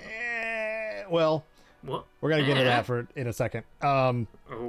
So, several of these weapons, once you do the quest for them, they start showing up in, like, Cleo's inventory. Oh, yeah. And Daisy's inventory. Yes. The solar cannon has pre-placed legendary versions of it that aren't good, by the way. Okay. That I think show up in Daisy's inventory. But how I felt about the solar cannon is the projectile's too slow. Yeah, see, I kind of like it because it's a strong weapon with a significant downside. And I wish more of a Creation Club stuff was like that. Because the problem is, right at the start of the game, you get, like, the bloodied assault rifle style thing, and the Manuel carbine. I'm sorry, what's it called? And the CR-74L? Yes, Okay. you're correct. Yeah, basically you get some incredibly overpowered weapons really early on, really easily. Mm-hmm. And so everyone's like, why would I use these terrible weapons which have a clear downside to them? And I'm like, no, I wish the Creation Club stuff was all like, if they're going to be strong, they have a downside. But at the very start of the game, you can just get some of the best weapons ever. And Yeah. then it's like, oh, why would I use a weapon that's got any negative at all? So I like the solar cannon specifically because it's got something bad about it. I also kind of like the quest design around this one, I will say, because it gives you multiple options to solve each puzzle. Yes, that I did enjoy. If you have the perk / skill to do the thing, you can just bypass the riddle instead. Yep. Which is great. So I think I ended up doing that for one of them because it was just too obtuse for me, and I think it was after I did the dog one. I'm just like, no, I don't. Enough. I don't want to do this again. So it is one of the prettiest projectile firing weapons, and also the customization is kind of cool because you can do the paint job and the decal, Yes. which other weapons don't have. I do very much like that. I wish I liked some of the decals a bit more. Yeah. Because I think it's Sawtooth or something it's called is the only one where I'm like, yeah, that looks cool. And I'm just going to pick that every time. So that one was okay. In my mind, it's again, the projectile's a bit slow. Yes. And by the time I got it, I already had, the Institute plasma weapons, which I'm pretty sure most people will agree are the strongest weapons you can get, along with, the Manuel rifle. Manuel rifle, yeah. I think the Institute weapons are ridiculously strong. And you get them relatively early, but then you get the manual rifle and the CR-74L so much earlier that even like the classic 10mm and the plasma weapons, which you have to be like somewhat through the game for, I'm like, oh, at least you have to work for a while. And then I'm like, no, wait, you get them so early if you just do the quests. Yeah. It's as long as you can survive these areas of the game, like you can just get them. Yeah. There's like a very small challenge to get the strongest weapons in the game, as opposed to the basically no challenge to get the other strongest weapons in the game. Yeah. Yeah. If people haven't noticed, my main complaint with Anniversary Edition, now that it's mostly working, is just that it's the same as the problem I had with Skyrim Anniversary Edition, where you just become unavoidably broken so quickly. It's so much less challenging to play Fallout 4 now. That you're even probably, if you don't know what to do, are still going to stumble into really strong weapons. I know people are always like, Bethesda doesn't make balanced games, but there's still like some level of progression and balance, and if you're playing like an automatic character, you might start with an automatic pipe rifle, then get an automatic combat rifle, then like an automatic assault rifle or a laser rifle. There's still like a line of progression, and you get a bit stronger by finding things at certain times. But with Anniversary Edition, you just play for an hour and then are like, cool, I'm overpowered, bye. Oh, hey.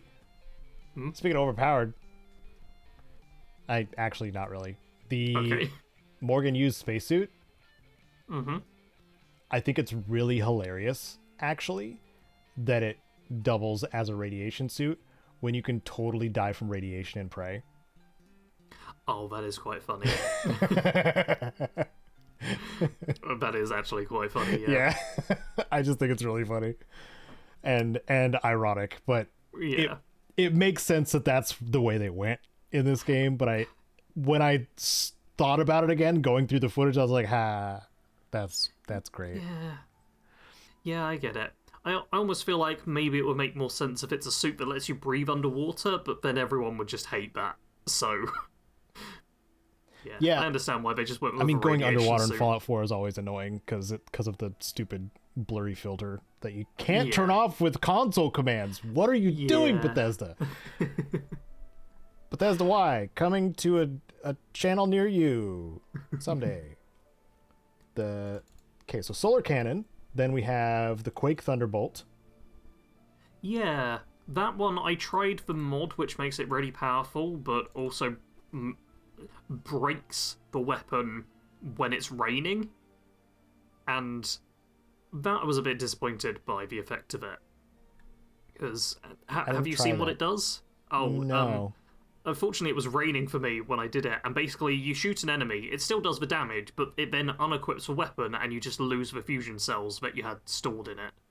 Oh. So you lose, like, a dozen fusion cells or whatever, and have to re-equip the weapon, and that's all it does. It's just, like, annoying, but not really a big deal, because if you just hotkey it, then you just equip it again anyway, and it will drain your fusion cells quickly, but...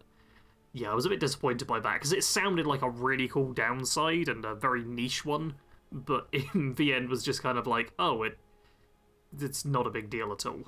Yeah. Well, I put the Tesla modification on it. The one that makes it jump. That is just a better Tesla rifle. Okay. Now, I assumed it was just a better Tesla rifle, because I tested it a little bit as well, and I was like, this just feels like the Tesla rifle. Yeah.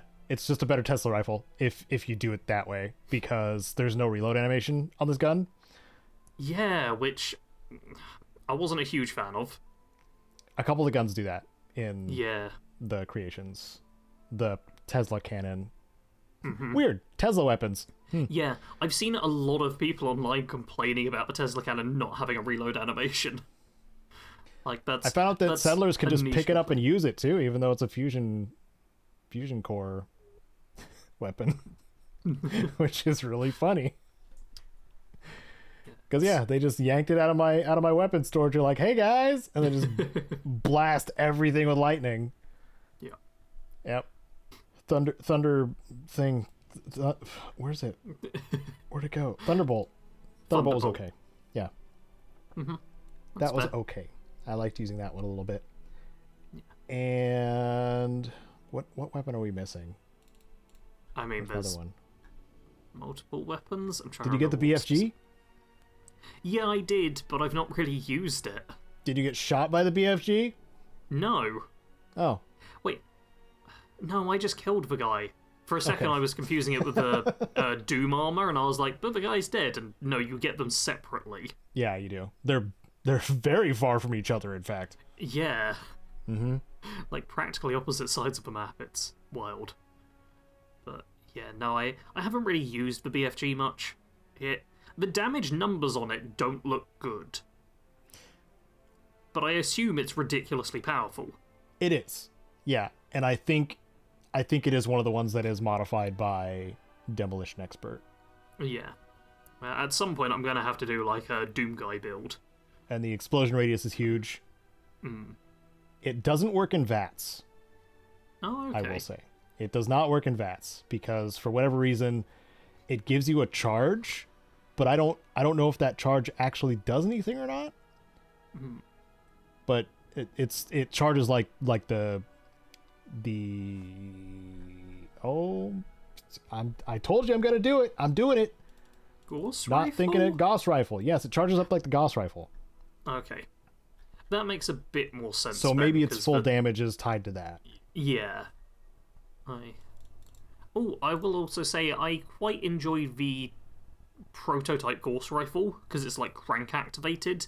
Yeah, and I saw I found using that was a fun way to do a kind of change on a weapon, and it wasn't a flat out improvement over the standard Gauss rifle. It was a case of you can kind of use this in a different way. And I liked that. Yeah, I like that as well. Talk about the Capital Wasteland Mercenaries a little bit. That one starts at Lynn Pier Parking, by the way. Yep. Yeah. There's just a vertibird parked up there, and there's a couple gunners guarding it. Oh, okay, I've just checked, and apparently the standard Gauss rifle does up to the listed damage at full charge. So it's a case of the prototype Gauss rifle can deal higher damage overall, but uses more rounds to do so. Or you can be a bit more efficient with a full-charged Gauss rifle. Or you can do less efficient but faster firing by just tap-firing the Gauss rifle, but you do less damage. So, yeah, I really like the prototype Gauss rifle, because it works in a different way and isn't objectively better or worse than the standard variant it's going off of. And that's the sort of thing I like, and which other people don't like, because people are like, why isn't it 1 billion damage? I want to one-shot kill everything! I need my Skyrim loop to give it 50,000 damage points, please. It's ridiculous as well, because Bethesda's difficulty system is not an interesting one. If you just want to deal lots of damage, just lower the difficulty. Or survival mode. Yeah. Yeah, but then you're actually looking for a challenge in survival mode. Oh yeah, that's right. But I did find it quite fun that when I played through on hard difficulty for a challenge run, there were some people who were like, yeah, well, actually hard difficulty is tougher than survival mode because you don't deal as much damage, and that's all they think about. Mm-hmm. And I was like, no, this is definitely easier overall than playing on survival mode. Not suffering from starvation and yeah. dehydration, and I have a disease that does damage ticks intermittently, just whatever. Yeah. My legs don't break because I picked up a second teddy bear. Yeah. That's right. Over encumbrance just kills me. Yeah. I can sometimes survive a grenade being thrown towards me. There's so much stuff. Like, yeah. Mm-hmm. But, I feel like we may have covered every weapon pretty much at this point. No, we didn't. No? Mm-mm. There's more. God, there were so many weapons. There's more, This is what I'm on about with the armor and stuff. Oh, there's the fake deliverers. The, Silver Shroud one and the Golden one. Yep. Which look like the Deliverer, but are just stronger. Stronger, but the Golden one is unmoddable. Yes. So you just get a damage boost with no extra benefits, including no suppressor. Yeah. The other one, which I can't remember the exact name of though, is moddable and can be modded like the Deliverer, but doesn't have the Deliverer's legendary effect, but I think just has higher base damage. Okay. Yeah, because I didn't do the Silver Shroud one either. Okay. I enjoyed that quest a lot, as you can tell by the confidence with which I'm saying this. Okay. It was fine. There was some stuff I liked about it. I mean, didn't you... I'm pretty sure you actually watched the episodes I did with that, because that was my voice acting. Oh yeah, it may have been passive listening too. That's fair. Because I was probably playing it myself. Yeah, but that was kind of nice. I didn't...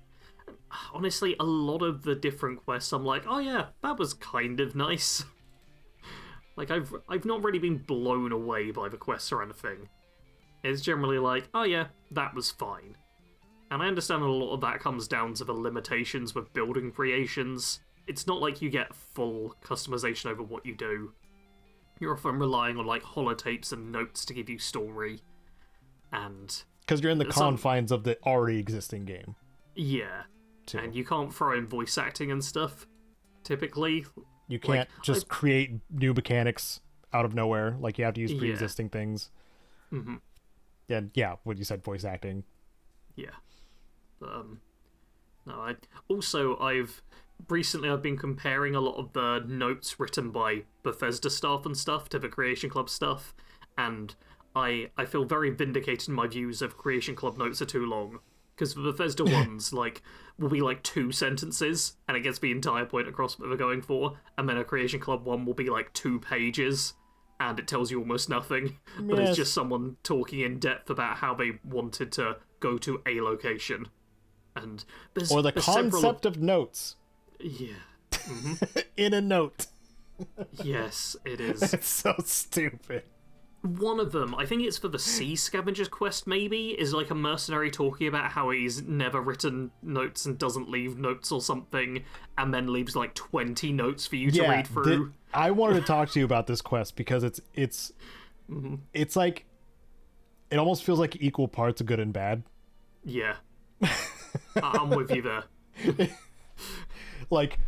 The actual premise of these notes and the story that they're trying to tell and just take a really long freaking time doing it.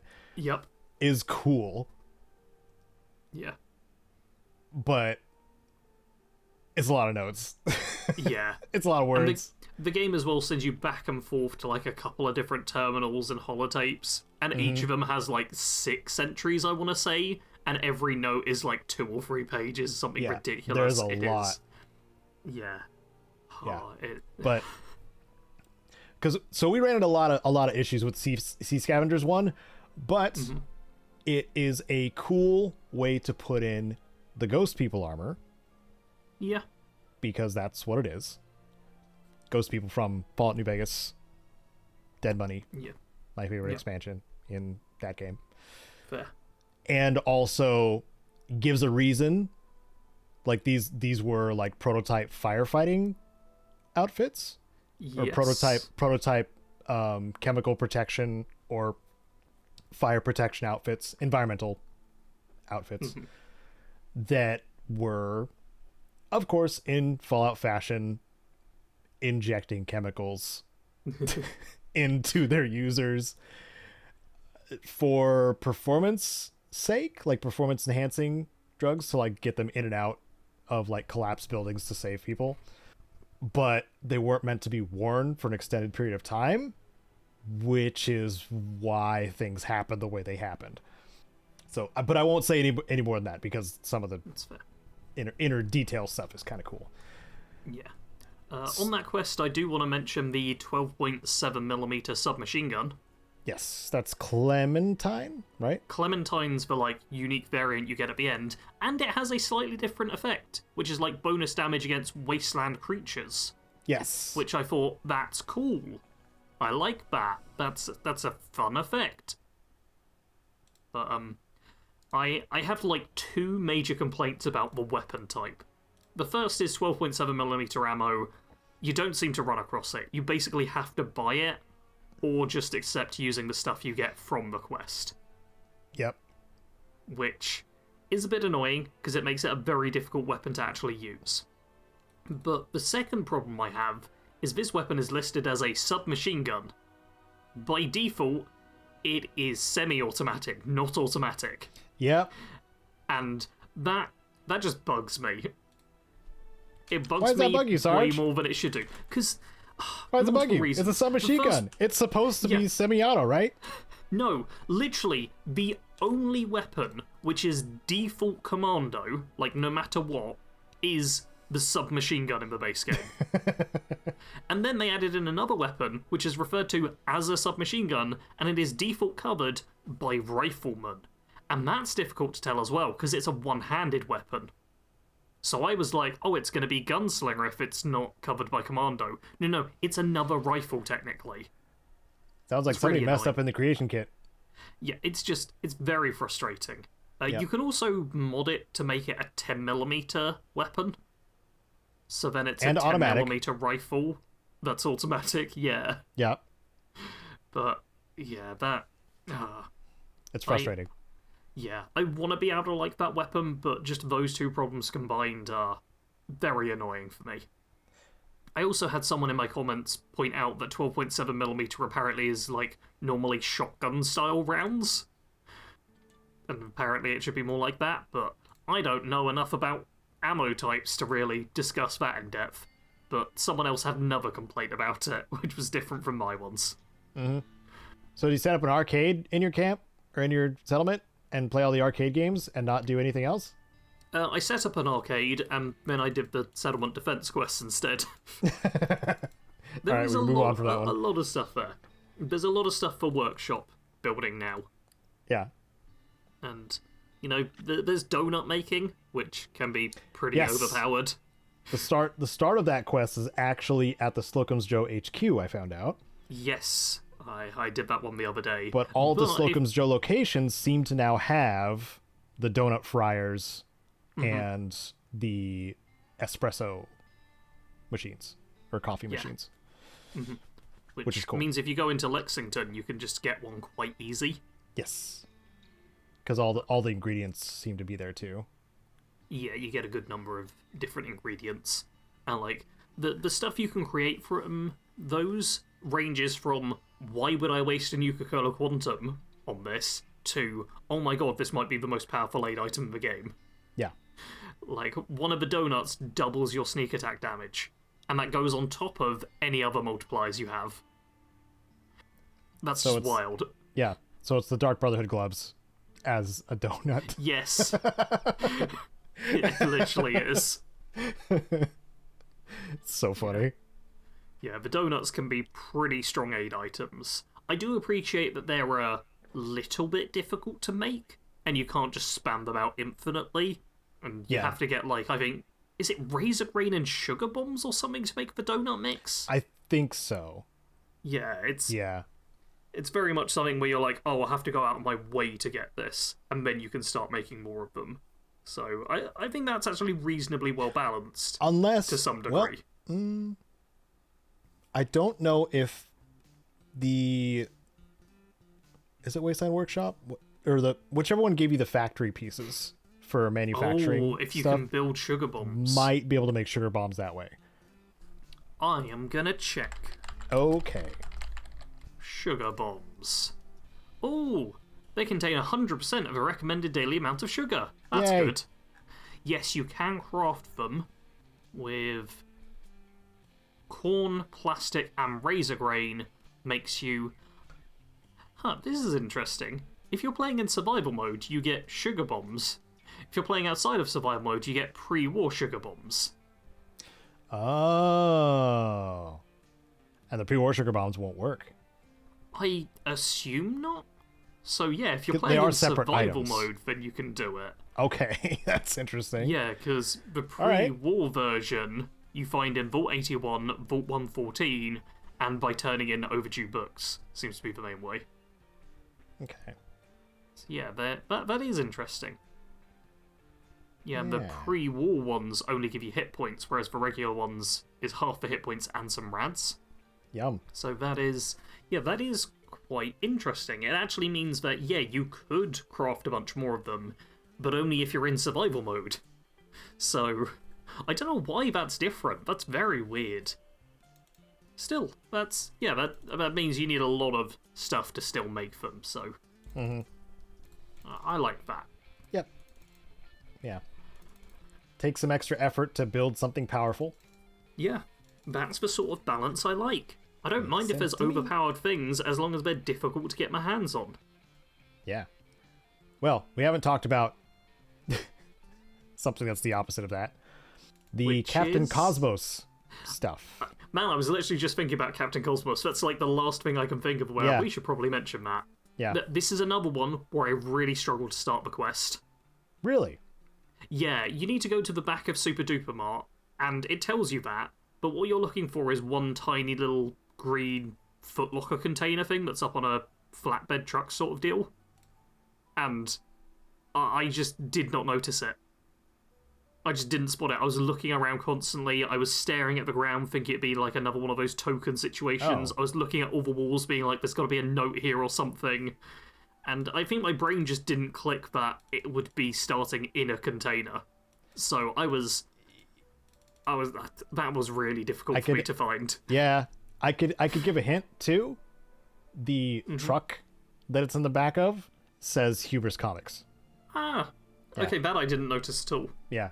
So that's what tipped me off for Yeah, for that one. I did clear out the entire Super Duper Mart before making it to the truck. Oh, as well. same. Yeah. I was like, Same. it's got to be I was like- somewhere in here. I was like, 'Cause, just in case. yeah, it says like at the back of Super Duper Mart or something, and I'm like, does that mean inside or outside? I just wasn't certain. Got to cover all your bases. Yeah, especially because that's one location as well, which has an exterior location which you can't get into unless you have either hacking or go through the interior. So I figured it might be there in like the garage at the back sort of deal. I was kind of wondering the same thing myself. Yeah. But nope, in the back of the truck, Yeah, in the back of the building. I enjoyed that creation. Me too. It It is had just about everything, similar to the Tunnel Snakes Rule one, Uh-huh. except it was further away from the quest start by a lot. Yes. You have to go to Hub Yeah. 360, and there's Yeah. an extra door that leads to the studio Yes. for Captain Cosmos. I quite liked the TV studio and how it felt like a reasonably challenging location. Because this was another one where I was like, oh, this just gives you like really good power armor, like a jetpack T60 equivalent sort of power armor thing that you could get quite early on. But there are like difficult enemies to fight through and stuff in the area, so I'm Yes. like, fair enough. It still is probably like too good a loot for the difficulty level, but it's not so egregious as some of the other things. Well, I want to talk about the Cosmic Cannon. Yes. This thing is kind of OP. Mm-hmm. I didn't use any of the barrels. It basically gives you all the barrels to work with. Yeah. I don't know if you noticed that, but when you go to the workbench in the upper floor, like the first floor of the studio, Okay. on the shelf next to the workbench is the other two barrels. Ah. Yeah. So you can get the gun and then experiment with all three barrels while you're here, which is great until Yes. you realize the pulse barrel is like using Fus Roda on everything. Yeah. The pulse barrel is kind of ridiculous. Because I was going to say the good thing that balances out the weapon somewhat is that it uses cryo cells, right? Nope. Wait, no? Nope. Fusion cells. Wait, what weapon is it? I swear there's one that uses cryo cells. It might be the cryo... No, it doesn't. Because it has a cryo barrel on my screenshot here, but it still says fusion cell for the ammo. Huh. So it's actually could've- busted. in that way. I just brought it up in my footage. Oh, I mean, it does cryo damage, but uses fusion cells. Mm-hmm. Maybe my brain was just like, oh, it must be but cryo just like hoping cells that's the using. case. Yeah, there's a good chance my brain just overwrit that and was like, oh, therefore it's not too bad. Yeah, nope, it's busted. It's a very strong weapon. Okay, I'm full on board with it being overpowered now then. And another thing about the pulse barrel is cover doesn't matter. Oh. Oh dear. The only downside to it is if you're firing it too close because it'll stagger you too. Huh. That's the only downside to the pulse barrel of this gun. The rest of it is just pure stagger awesomeness coming out of this gun with one of the easiest ammo types to accumulate. Yeah, fusion cells are just like ridiculously common. Yep. Honestly, I think .38 is the only ammo type I'd argue is easier to find than fusion cells. Mm-hmm. And in the late game, I'd argue that fusion cells are actually easier to find than .38. It's, yeah. I had a big stack. Yeah. Had a real big stack. If you do Paladin Dance's mission as well, you can get hundreds of them without having to do anything. Yeah, because you're running into so many synths. Mm-hmm. Yeah. And, okay, I feel like it's also worth pointing out as well that if you collect Captain Cosmos toy boxes, which I think you can find randomly in containers or buy from merchants, then 20 of them will give you this weapon. Mm-hmm. Which, yeah, is a much easier way to do this, because there's one of the redemption machines is outside of Hubris Comics, which isn't that difficult to get to. Oh, really? Oh, okay. Yeah. I haven't actually checked if that one has this as an option, but it's got a different one of the redemption machines outside, which I assume is the one. Okay. But, that is, yeah. That's man. It's very strong. It's very strong. You know what weapon I feel bad for? The anti-material rifle? The anti-material rifle, Caedo, yes. Me too, dude.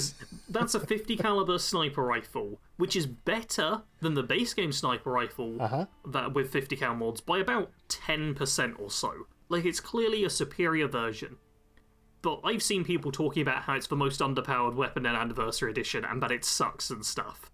Because you get a stronger sniper right away at the start of the game with the Manual rifle. Yep. And I just feel so bad for that weapon, because that's an example of making still a stronger weapon than the base game stuff, but one that isn't stupidly overpowered, and I'm... I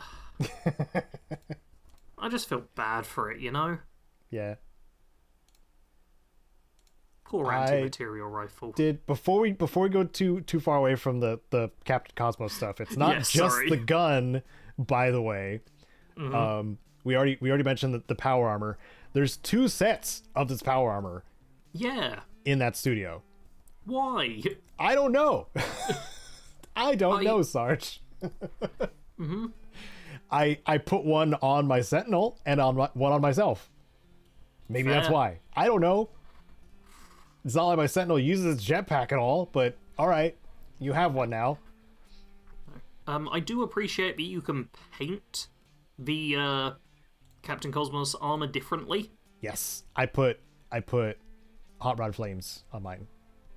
Fair. Looks sick. I'm actually looking at the paint jobs. I think it only showed me like 4 paint jobs. I don't remember the faction paint jobs being available when I was going through.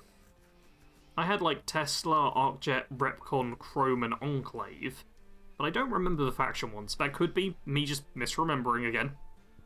But clearly my brain has modified how this actually works.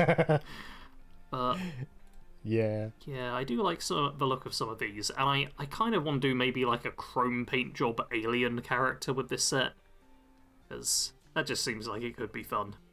Yeah, I liked this one, the Captain Cosmos stuff. It does give you a stupid OP weapon, but there was one modification for the helmet that I'm trying to find. Did you see that one? It's unique to the Captain Cosmos armor.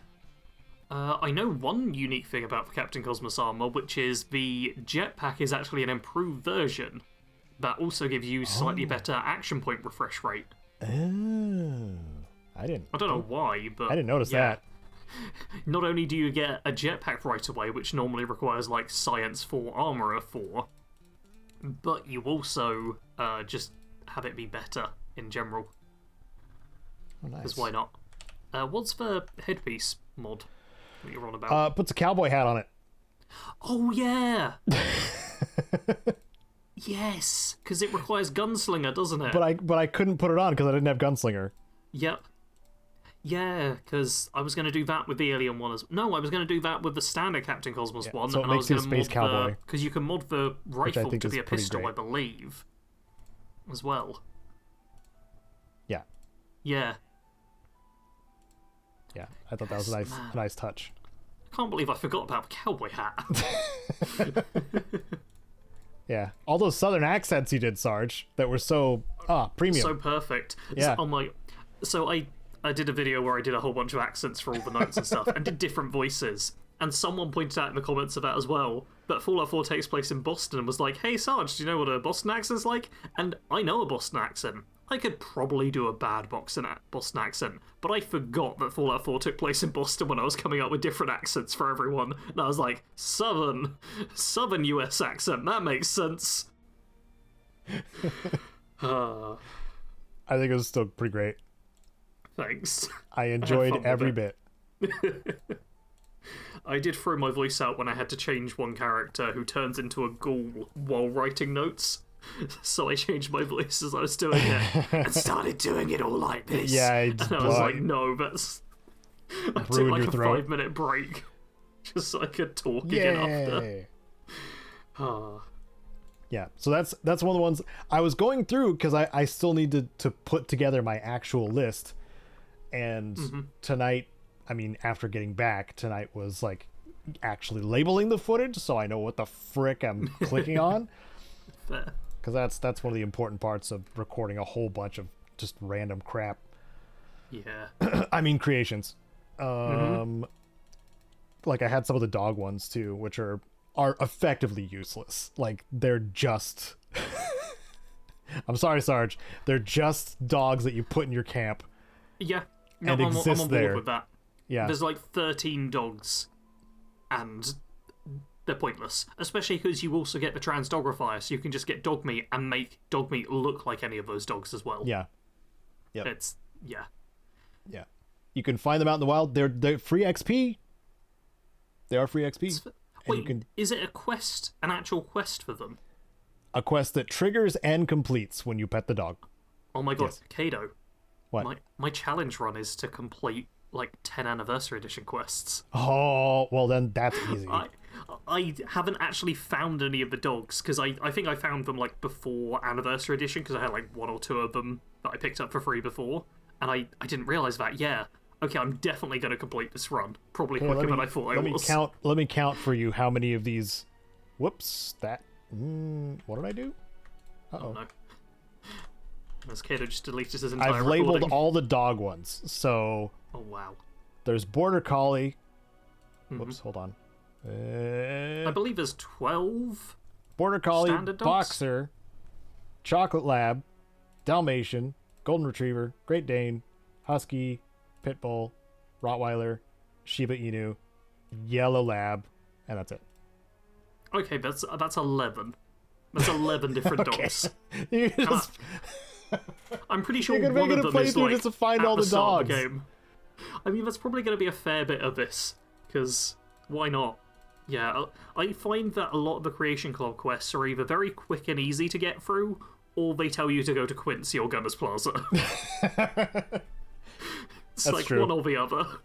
CR74, I had to wait a while to go finish up the mod quest for it because it was just like, oh, go to Quincy real quick. Yeah, like It's I in the genuinely church? think there's there's like 3 or 4 quests 3 or 4 Creation Club quests that will take you either to Quincy or Gunners Plaza, which means both of those locations are now just way busier than they'd normally be. Yeah. It's dumb.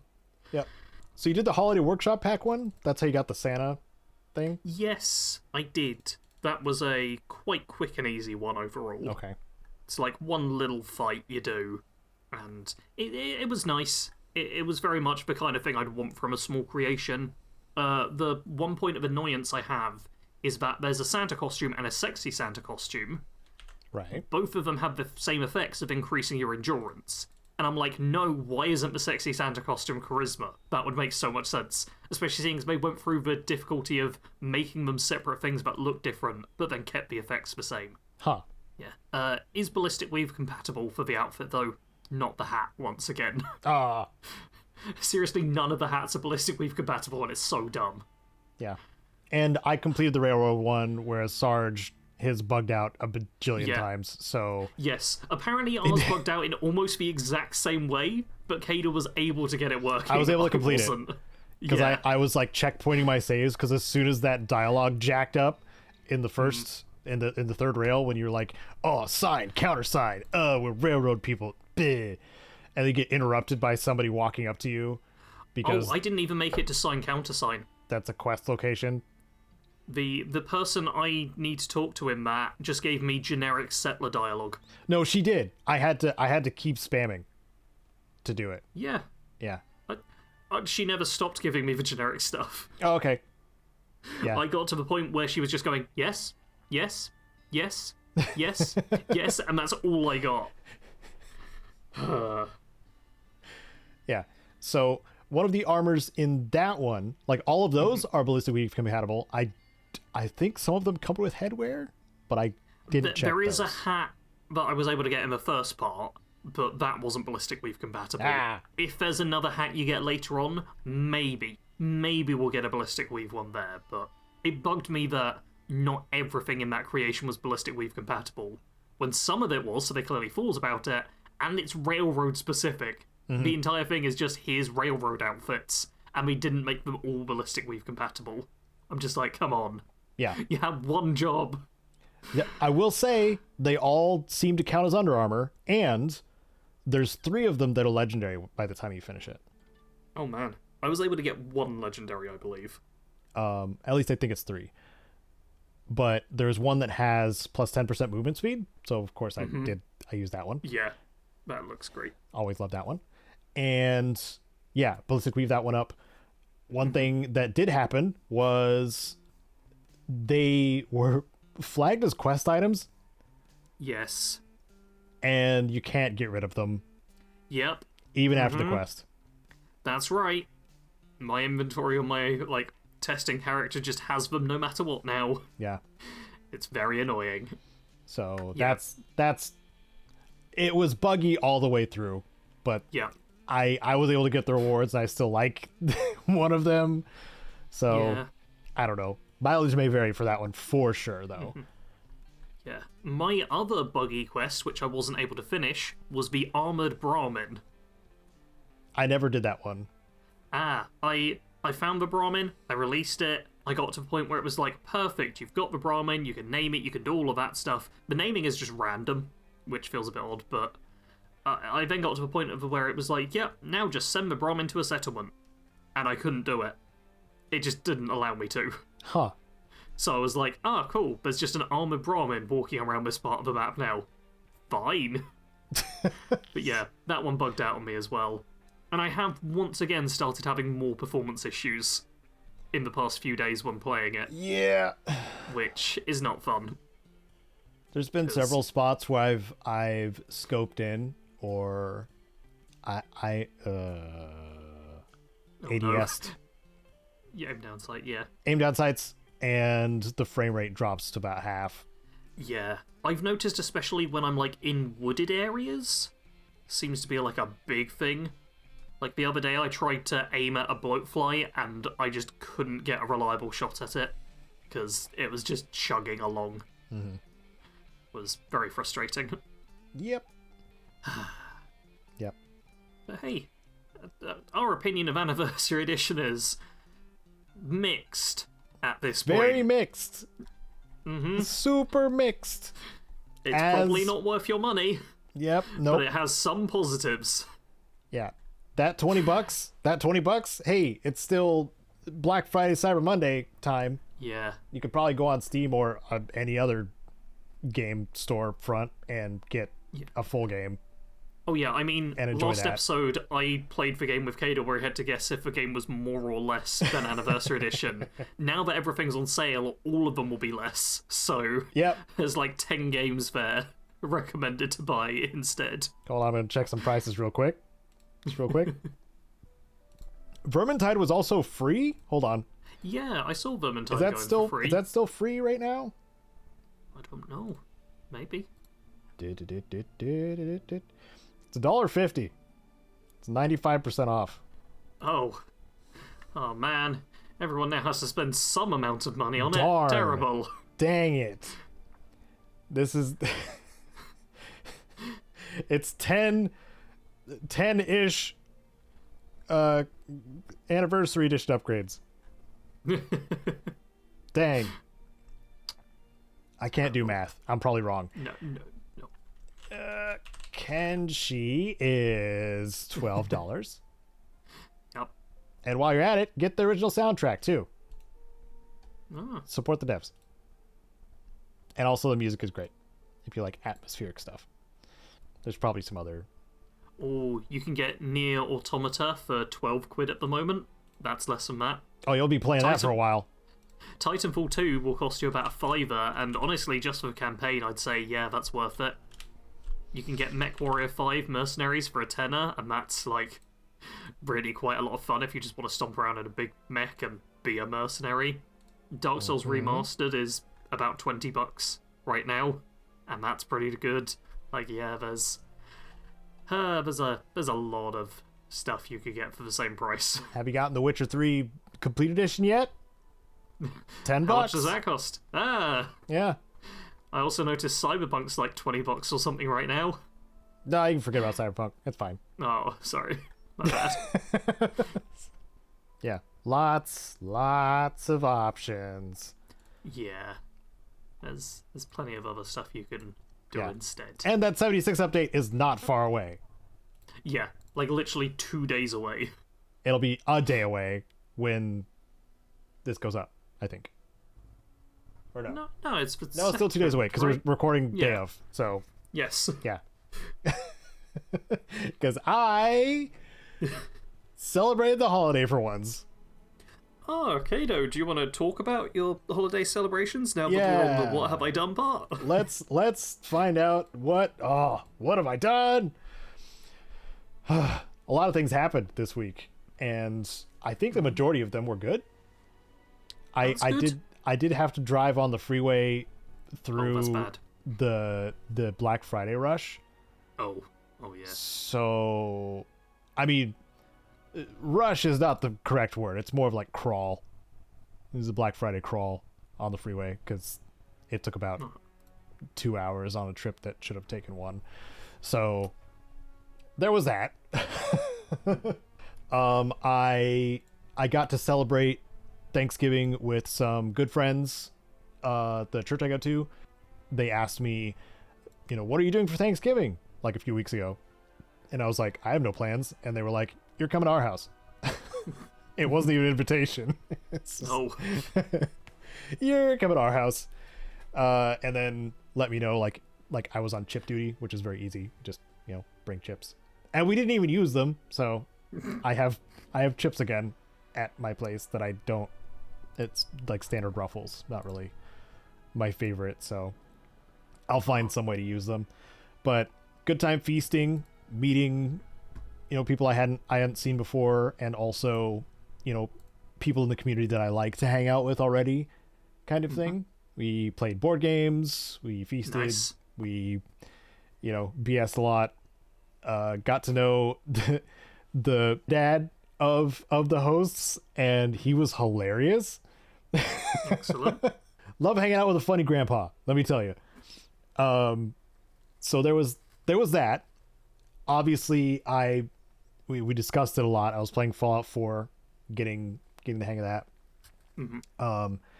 Caedo may or may not have a significant other now, and I mean, those are the two options. Yep.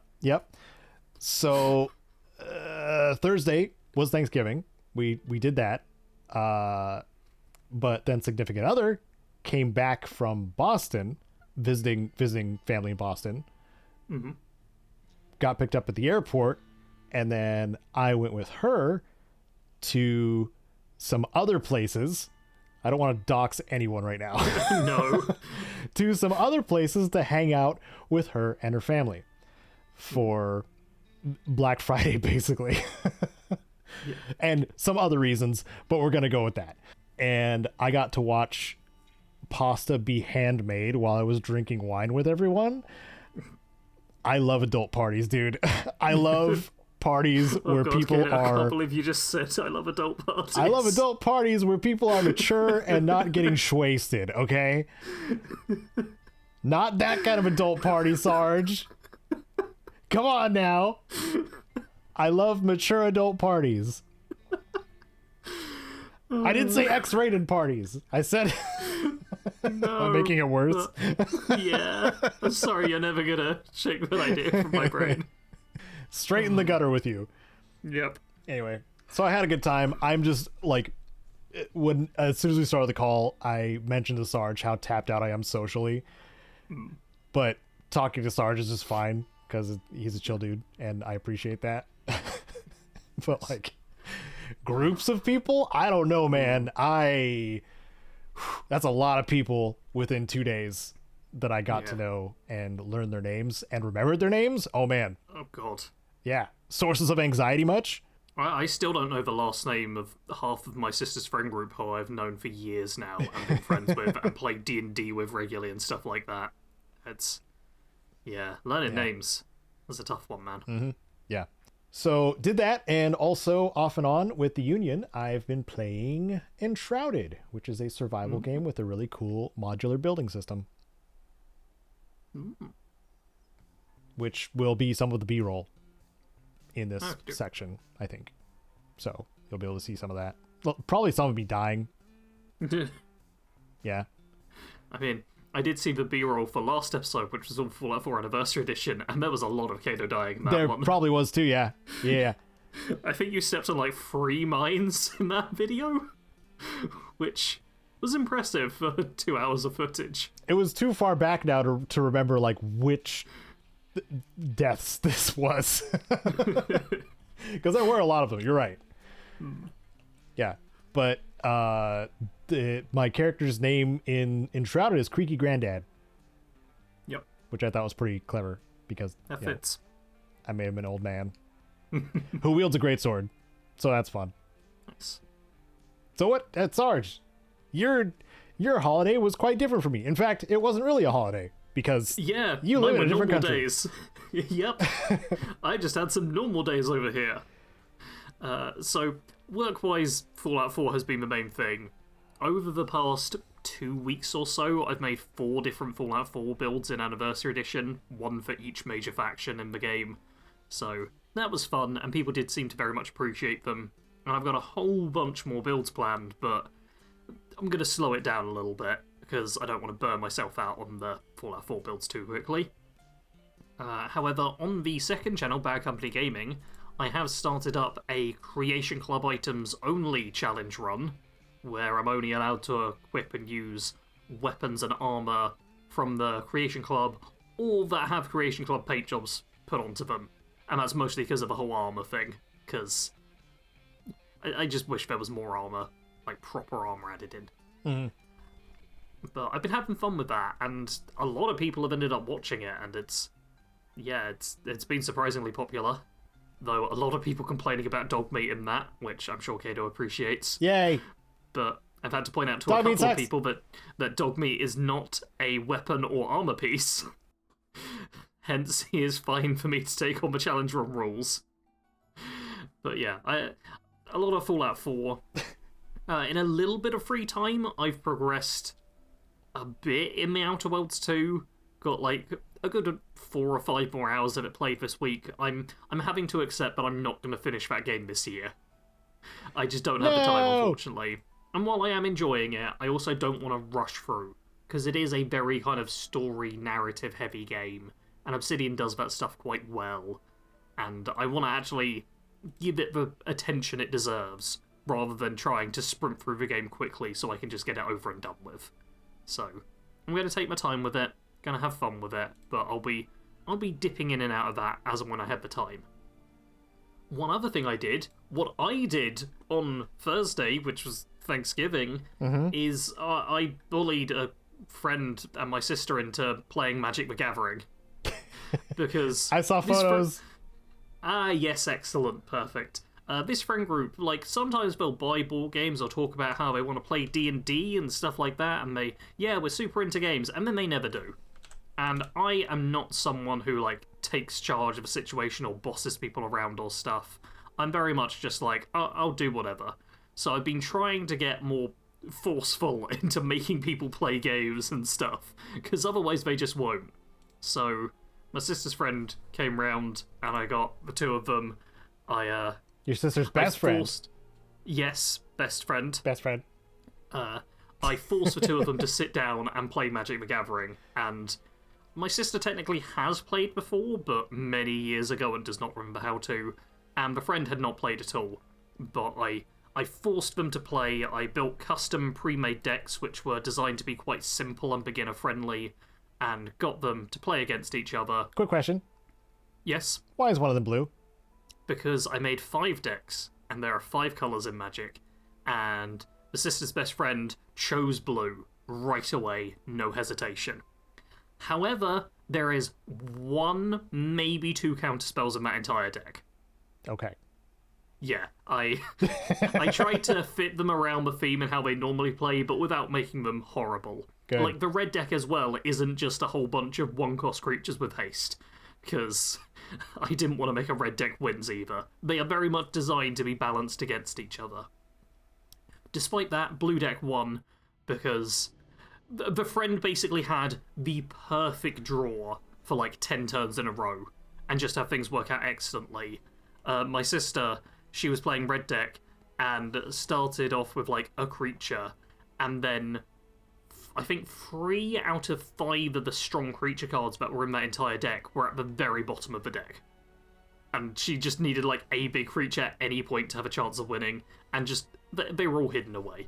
So that was real bad luck on her front. But yeah, it felt good teaching them. The friend said she really enjoyed playing the game, and told me I was good at teaching as well, which I know. Yeah. I am good at teaching, but yeah, it's a good reminder to me that I need to kind of like force this group to play some games and stuff, because I've been waiting to run Blades in the Dark as well, and I just have to actually get people to do it, because otherwise they'll just sit around and chat and watch TV.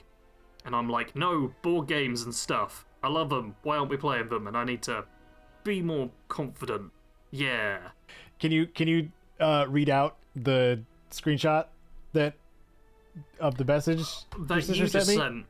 Okay, my sister just sent a message showcasing the game. Says, Sarge has me and my best friend playing Magic. And Caedo says, bad Sarge! Yeah, in all caps. In all caps. Yep. Did you appreciate my perfect mimicry of your voice? Yeah, I did. Yeah. Thank you. I appreciate it's that. More of my voice acting work on display. Yeah. Can you put a southern drawl on it? Bad Sarge. Yes. Okay, that's a good spot to end it. Thank you everybody for watching and or listening. It's PIPCAST 3000 goes up every other Sunday 10 a.m. Pacific. If you like this goofy banter, you can have some more then. If not, hey, hope you take care of yourselves. Hope you have a happy holiday and that kind of thing. And thank you to the patrons. Goodbye.